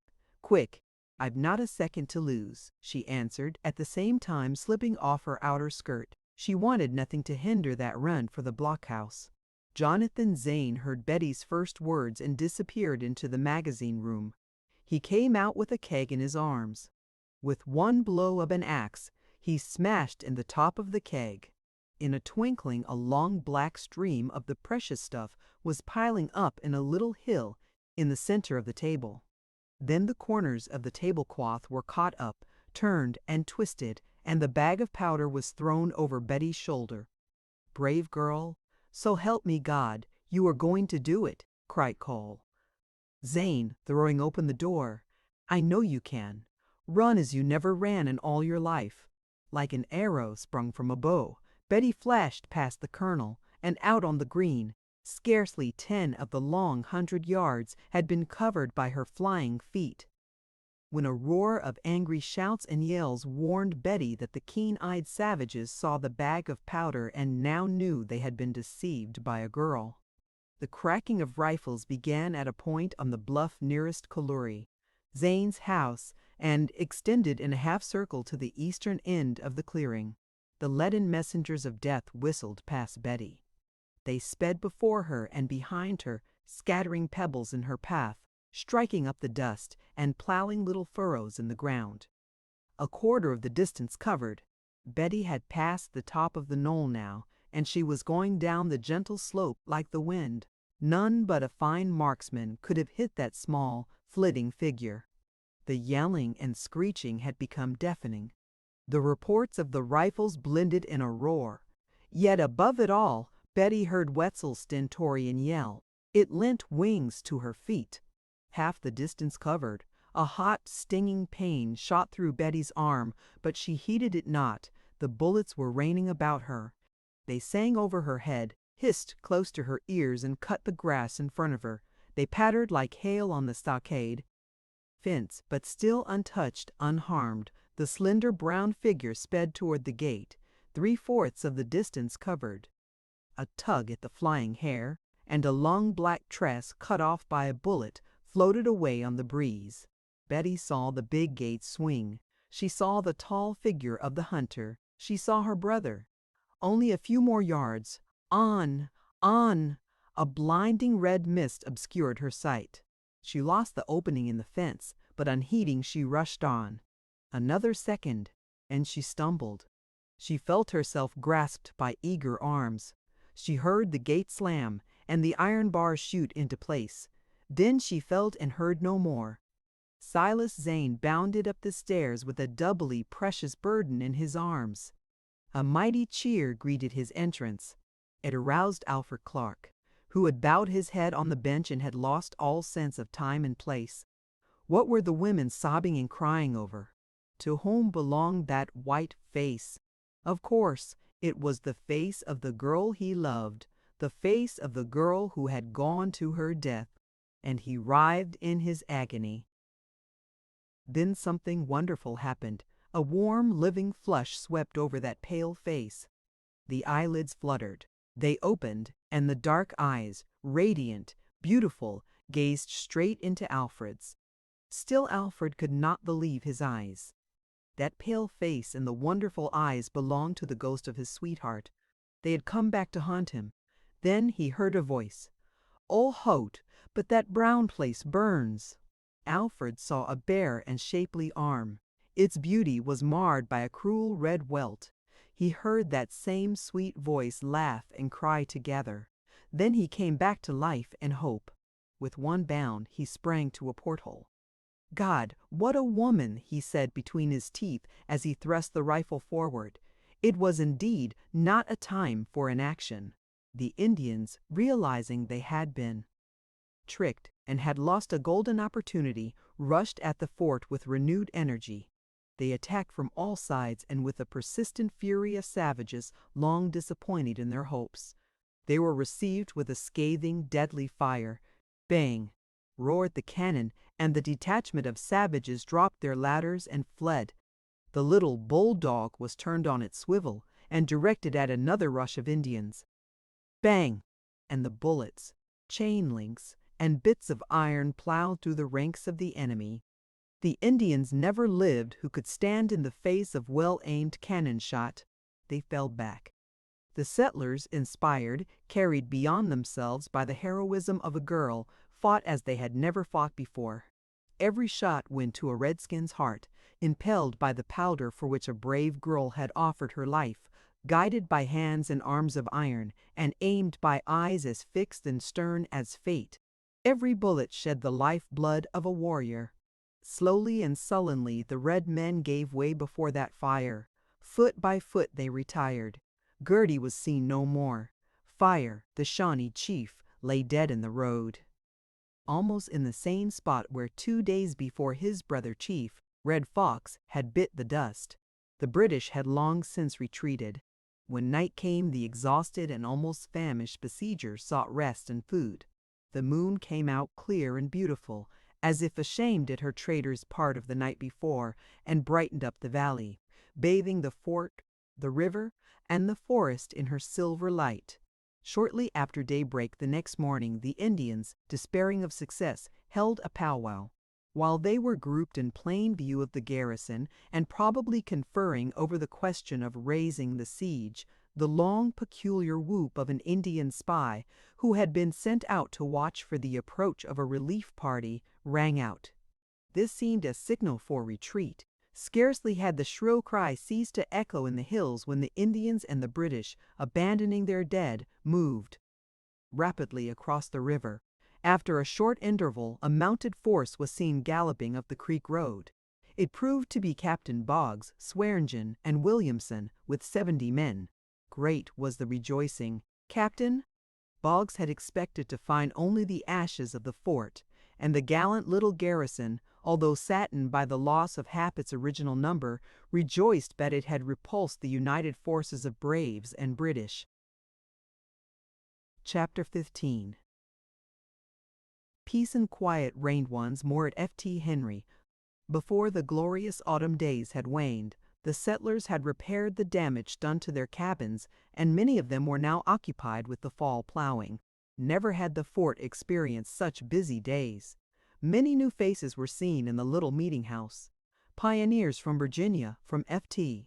Pitt, and eastward had learned that Fort Henry had repulsed the biggest force of Indians and soldiers that Governor Hamilton and his minions could muster. Settlers from all points along the river were flocking to call Zane settlement. New cabins dotted the hillside. Cabins and barns in all stages of construction could be seen. The sounds of hammers, the ringing stroke of the axe, and the crashing down of mighty pines or poplars were heard all day long. Collie. Zane sat oftener and longer than ever before in his favorite seat on his doorstep. On this evening he had just returned from a hard day in the fields and sat down to rest a moment before going to supper. A few days previous, Isaac, Zane, and Myra had come to the settlement.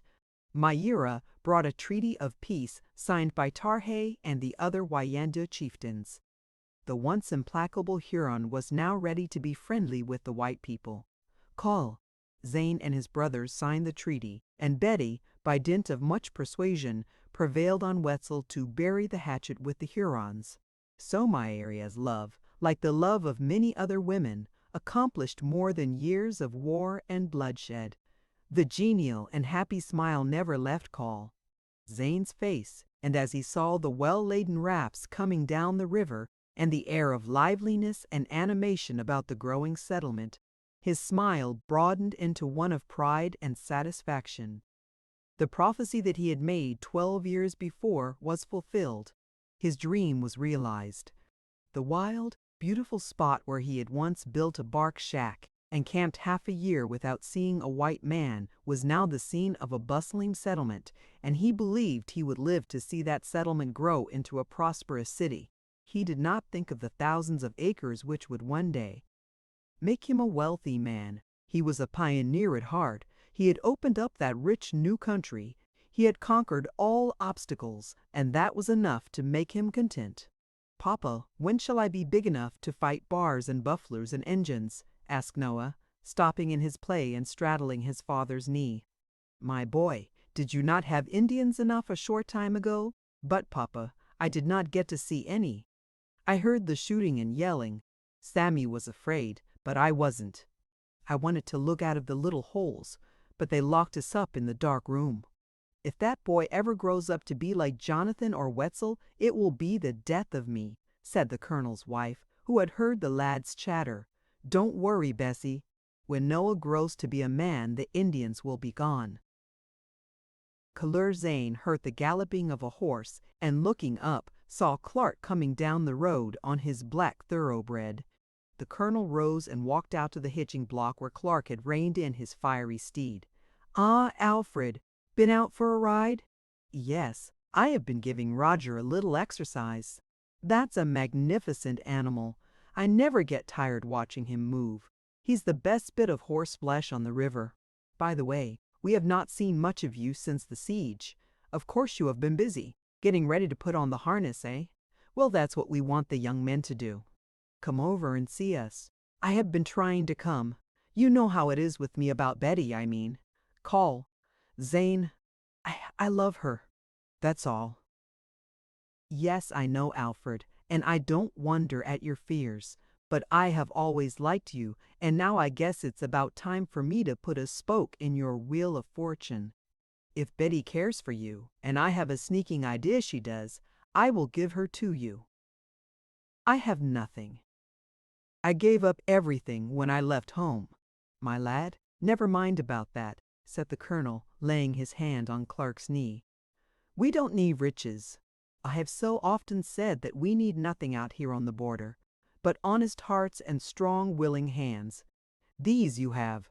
That is enough for me and for my people, and as for land, why, I have enough for an army of young men. I got my land cheap. That whole island there I bought from Cornplanter. You can have that island or any tract of land along the river. Some day I shall put you at the head of my men. It will take you years to cut that road through to Maysville. Oh, I have plenty of work for you." "Zane, I cannot thank you," answered Alfred with emotion. "I shall try to merit your friendship and esteem. Will you please tell your sister I shall come over in the morning and beg to see her alone?" "That I will, Alfred. Good night. Call." Zane strode across his threshold with a happy smile on his face. He loved to joke and tease, and never lost an opportunity.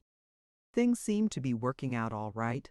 "Now for some fun with Her Highness," he said to himself.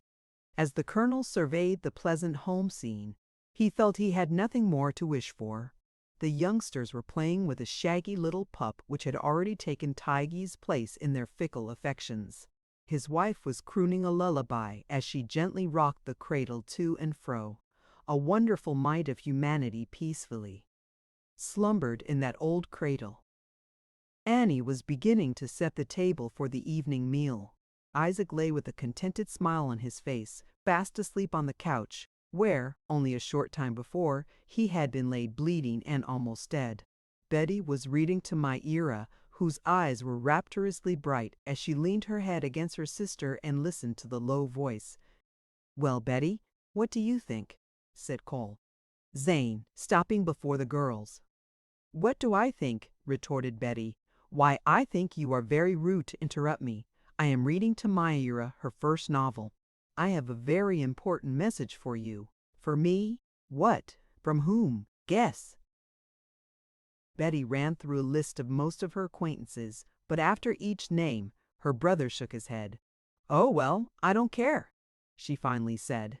The color in her cheeks had heightened noticeably. "Very well. If you do not care, I will say nothing more," said Call. "Zane." At this juncture, Annie called them to supper. Later, when Call and Zane sat on the doorstep smoking, Betty came and sat beside him with her head resting against his shoulder. The colonel smoked on in silence. Presently the dusky head moved restlessly. "Eb, tell me the message," whispered Betty. "Message? What message?" asked Call. "Zone, what are you talking about?" "Do not tease, not now, tell me." There was an undercurrent of wistfulness in Betty's voice which touched the kind-hearted brother. "Well, today, a certain young man asked me if he could relieve me of the responsibility of looking after a certain young lady." "Oh, wait a moment." "I told him I would be delighted." "Eb, that was unkind." "Then he asked me to tell her he was coming over tomorrow morning to fix it up with her." "Oh, horrible!" cried Betty. Were those the words he used? Bets, to tell the honest truth, he did not say much of anything. He just said, "I love her," and his eyes blazed. Betty uttered a half-articulate cry and ran to her room. Her heart was throbbing. What could she do?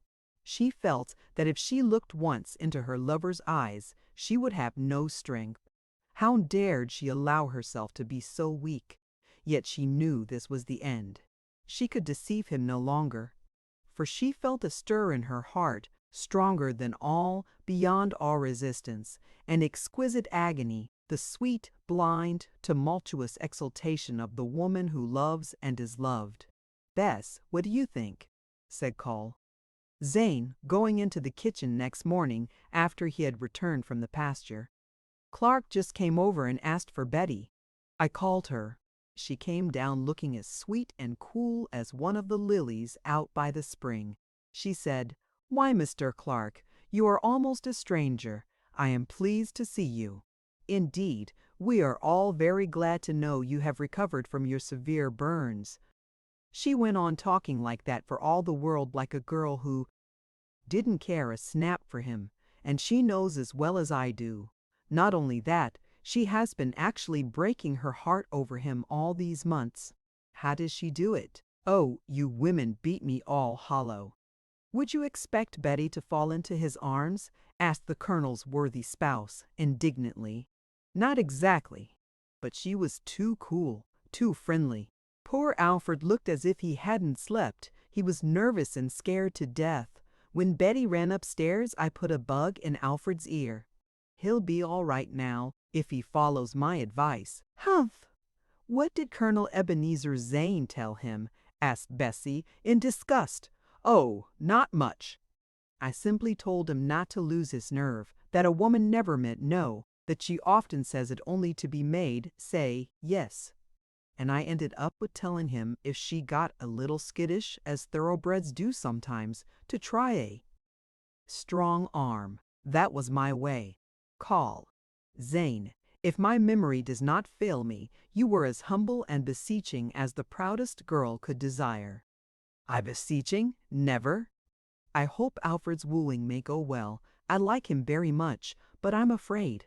Betty has such a spirit that it is quite likely she will refuse him for no other reason than that he built his cabin before he asked her. Nonsense, he asked her long ago." "Never fear, Bess. My sister will come back as meek as a lamb." Meanwhile, Betty and Alfred were strolling down the familiar path toward the river. The October air was fresh with a suspicion of frost. The clear notes of a hunter's horn came floating down from the hills. A flock of wild geese had alighted on the marshy ground at the end of the island, where they kept up a continual honk, honk. The brown hills, the red forest, and the yellow fields were now at the height of their autumnal beauty. Soon the November north wind would thrash the trees bare and bow the proud heads of the daisies and the goldenrod.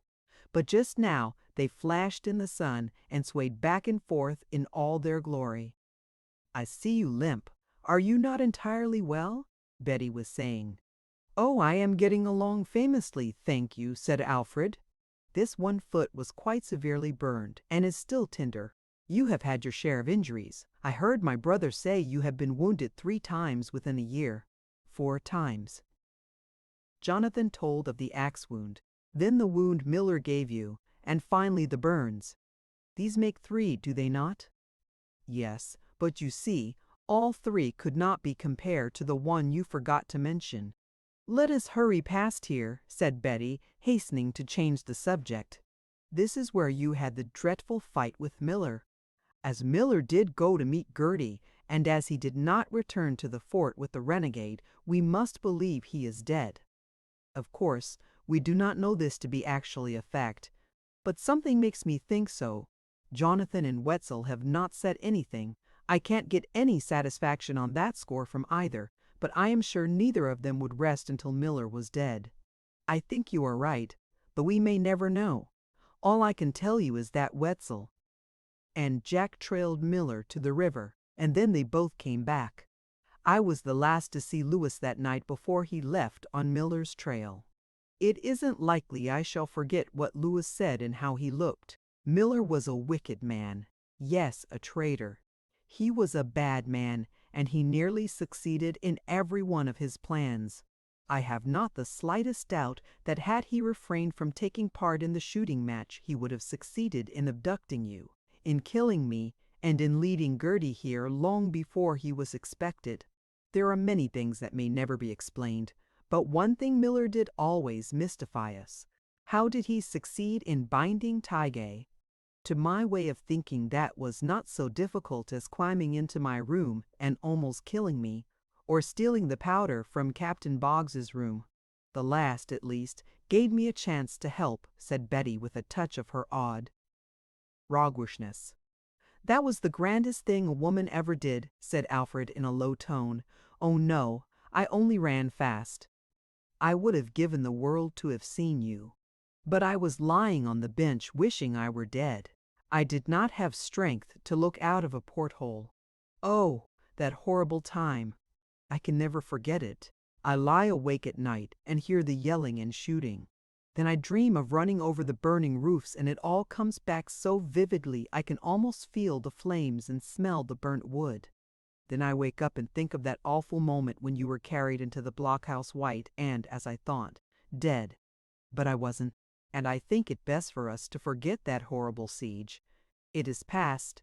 It is a miracle that anyone was spared. Ebenezer says we should not grieve for those who are gone. They were heroic. They saved the fort. He says, too, that we shall never again be troubled by Indians. Therefore let us forget and be happy. I have forgotten Miller.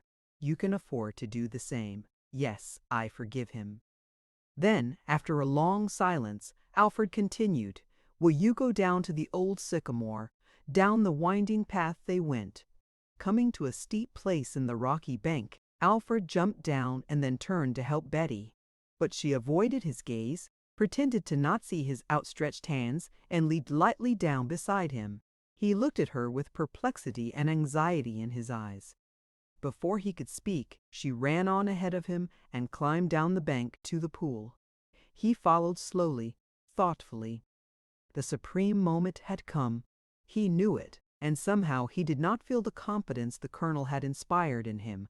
It had been easy for him to think of subduing this imperious young lady, but when the time came to assert his will, he found he could not remember what he had intended to say, and his feelings were divided between his love for her and the horrible fear that he should lose her. When he reached the sycamore tree, he found her sitting behind it, with a cluster of yellow daisies in her lap. Alfred gazed at her, conscious that all his hopes of happiness were dependent on the next few words that would issue from her smiling lips. The little brown hands, which were now rather nervously arranging the flowers, held more than his life. "Are they not sweet?" asked Betty, giving him a fleeting glance. "We call them black-eyed Susans. Could anything be lovelier than that soft, dark brown? Yes, answered Alfred, looking into her eyes. But you are not looking at my daisies at all, said Betty, lowering her eyes. No, I am not, said Alfred. Then suddenly, a year ago this very day we were here. Here? Oh yes, I believe I do remember. It was the day we came in my canoe and had such fine fishing. Is that all you remember? I can recollect nothing in particular. It was so long ago. I suppose you will say you had no idea why I wanted you to come to this spot in particular. I suppose you simply wanted to take a walk, and it is very pleasant here. Then Zane did not tell you? Demanded Alfred. Receiving no reply, he went on. Did you read my letter? What letter? The letter old Sam should have given you last fall. Did you read it? Yes, answered Betty faintly. Did your brother tell you I wanted to see you this morning? Yes, he told me, and it made me very angry, said Betty, raising her head. There was a bright red spot in each cheek. You seem to think you that. I did not like it. I think I understand, but you are entirely wrong. I have never thought you cared for me. My wildest dreams never left me any confidence. Comel, Zane and Wetzel both had some deluded notion that you cared. But they had no right to say that or to think it, said Betty passionately. She sprang to her feet, scattering the daisies over the grass. For them to presume that I cared for you is absurd. I never gave them any reason to think so, for I don't. Very well then, there is nothing more to be said, answered Alfred in a voice that was calm and slightly cold. I'm sorry if you have been annoyed. I have been mad, of course, but I promise you that you need fear no further annoyance from me. Come, I think we should return to the house. And he turned and walked slowly up the path. He had taken perhaps a dozen steps when she called him. Mr. Clark, come back. Alfred retraced his steps and stood before her again. Then he saw a different Betty. The haughty poise had disappeared. Her head was bowed. Her little hands were tightly pressed over a throbbing bosom. Well, said Alfred after a moment. Why are you in such a hurry to go? I have learned what I wanted to know, and after that I do not imagine I would be very agreeable. I am going back. Are you coming? I did not mean quite what I said, whispered Betty. Then what did you mean? Asked Alfred in a stern voice. I don't know. Please don't speak so. Betty, forgive my harshness. Can you expect a man to feel as I do and remain calm? You know I love you. You must not trifle any longer. You must not fight any longer. But I can't help fighting. Look at me, said Alfred, taking her hands. Let me see your eyes. I believe you care a little for me, or else you wouldn't have called me back. I love you. Can you understand that? Yes, I can, and I think you should love me a great deal to make up for what you made me suffer. Betty, look at me. Slowly she raised her head and lifted the downcast eyes. Those telltale traitors no longer hid her secret. With a glad cry, Alfred caught her in his arms. She tried to hide her face, but he got his hand under her chin and held it firmly so that the sweet crimson lips were very near his own. Then he slowly bent his head. Betty saw his intention, closed her eyes, and whispered, Alfred, please don't. It's not fair. I beg of you. Oh! That kiss was Betty's undoing. She uttered a strange little cry. Then her dark head found a hiding place over his heart, and her slender form, which a moment before had resisted so fiercely, sank yielding into his embrace. Betty, do you dare tell me now that you do not care for me? Alfred whispered into the dusky hair which rippled over his breast. Betty was brave even in her surrender. Her hands moved slowly upward along his arms, slipped over his shoulders, and clasped round his neck. Then she lifted a flushed and tear-stained face with tremulous lips and wonderful shining eyes. Alfred, I do love you with my whole heart. I love you. I never knew until now. The hours flew apace. The prolonged ringing of the dinner bell brought the lovers back to earth and to the realization that the world held others than themselves. Slowly they climbed the familiar path, but this time as never before, they walked hand in hand. From the blur they looked back. They wanted to make sure they were not dreaming. The water rushed over the fall more musically than ever before. The white patches of foam floated round and round the shady pool. The leaves of the sycamore rustled cheerily in the breeze. On a dead branch, a woodpecker hammered industriously. "Before we get out of sight of that dear old tree, I want to make a confession," said Betty as she stood before Alfred. She was pulling at the fringe on his hunting coat. "You need not make confessions to me, but this was dreadful. It preys on my conscience." "Very well, I will be your judge. Your punishment shall be slight. One day when you were lying unconscious from your wound, Bessie set me to watch you. I nursed you for hours, and do not think badly of me. I kissed you." "My darling," cried the enraptured young man. When they at last reached the house, they found Zane on the doorstep. "Where on earth have you been?" he said. "Wetzel was here. He said he would not wait to see you. There he goes up the hill. He's behind that laurel." They looked and presently saw the tall figure of the hunter emerge from the bushes. He stopped and leaned on his rifle. For a minute he remained motionless. Then he waved his hand and plunged into the thicket. Betty sighed, and Alfred said, "Poor Wetzel, ever restless, ever roaming." "Hello there!" exclaimed a gay voice. The lovers turned to see the smiling face of Isaac, and over his shoulder, Myra's happy face beaming on them. "Alfred, you are a lucky dog. You can thank Myra and me for this, because if I had not taken to the river and nearly drowned myself, to give you that opportunity, you would not wear that happy face today. Blush away, Bets, it becomes you mightily." "Bessie, here they are!" cried Zane in his hearty voice. "She is tamed at last. No excuses. Alfred, into dinner you go." Zane pushed the young people up the steps before him, and stopping on the threshold while he knocked the ashes from his pipe, he smiled contentedly. Afterward. Betty lived all her after life on the scene of her famous exploit. She became a happy wife and mother. When she grew to be an old lady, with her grandchildren about her knee, she delighted to tell them that when a girl she had run the gauntlet of the Indians. Zane became the friend of all red men. He maintained a trading post for many years, and his dealings were ever kind and honorable. After the country got settled, he received from time to time various marks of distinction from the state, colonial, and national governments. His most noted achievement was completed about 1796. President Washington, desiring to open a national road from Fort Henry to Maysville, Kentucky, paid a great tribute to Zane's ability by employing him to undertake the arduous task. His brother Jonathan and the Indian guide to Mayapolmahala rendered valuable aid in blazing out the path through the wilderness.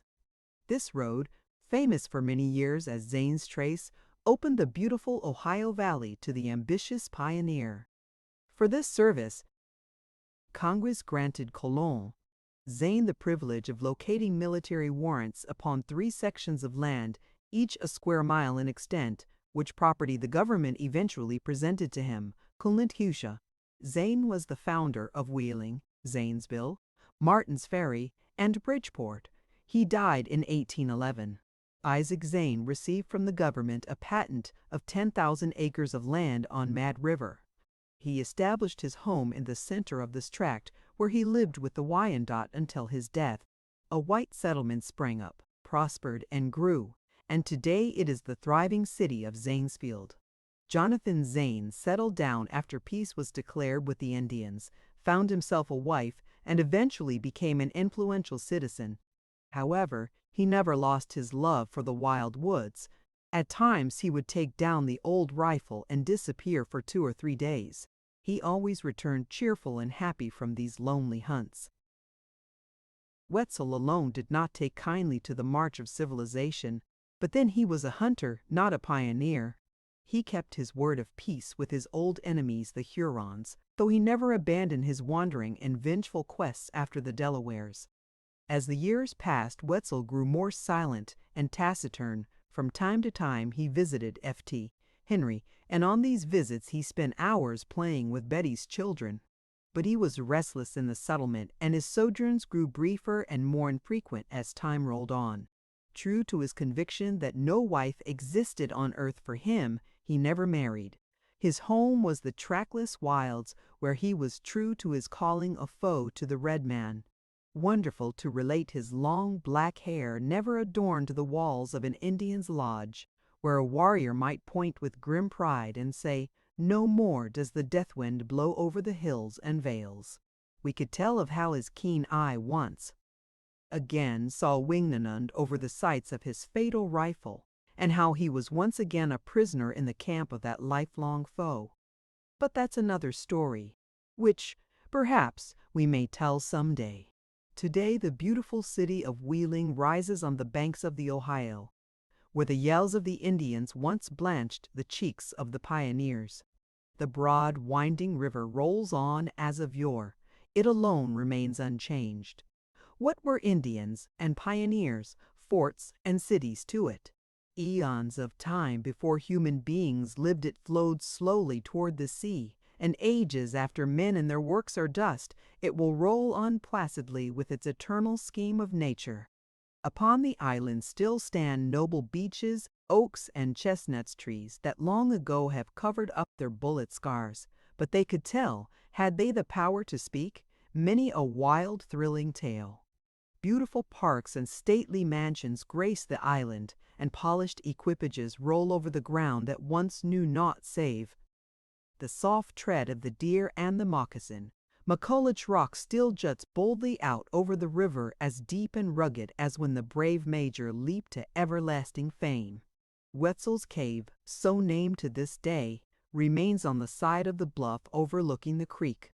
The grapevines and wild rose bushes still cluster round the cavern entrance, where long ago the wily savage was wont to lie in wait for the settler, lured there by the false turkey call. The boys visit the cave on Saturday afternoons and play Injuns. Not long since the writers spent a quiet afternoon there, listening to the musical flow of the brook and dreaming of those who had lived and loved, fought and died by that stream 120 years ago. The city with its long blocks of buildings, its spires and bridges faded away, leaving the scene as it was in the days of Fort Henry, unobscured by smoke, the river undotted by pulling boats, and everywhere the green and verdant forest. Nothing was wanting in that dream picture: Betty tearing along on her pony, the pioneer plowing in the field, the stealthy approach of the savage, Wetzel and Jonathan watching the river, the deer browsing with the cows in the pasture, and the old fort, grim and menacing on the bluff. All were there as natural as in those times which tried men's souls. And as the writer awoke to the realities of life, that his dreams were of long ago, he was saddened by the thought that the labor of the pioneer is ended, his faithful, heroic wife's work is done. That beautiful country which their sacrifices made ours will ever be a monument to them. Sad, too, is the thought that the poor Indian is unmourned. He is almost forgotten. He is in the shadow. His songs are sung. No more will he sing to his dusky bride, his deeds are done. No more will he boast of his all-conquering arm, or of his speed like the north wind. No more will his heart bound at the whistle of the stag, for he sleeps in the shade of the oaks, under the moss and the ferns. The end. Thank you for listening to this story. I hope you enjoyed the journey, the characters, and the world they carried with them. If you enjoyed this audiobook, please subscribe to the channel and leave a comment below. Your support helps keep these stories alive and allows more timeless books to be shared with listeners around the world. Until next time, thank you for listening.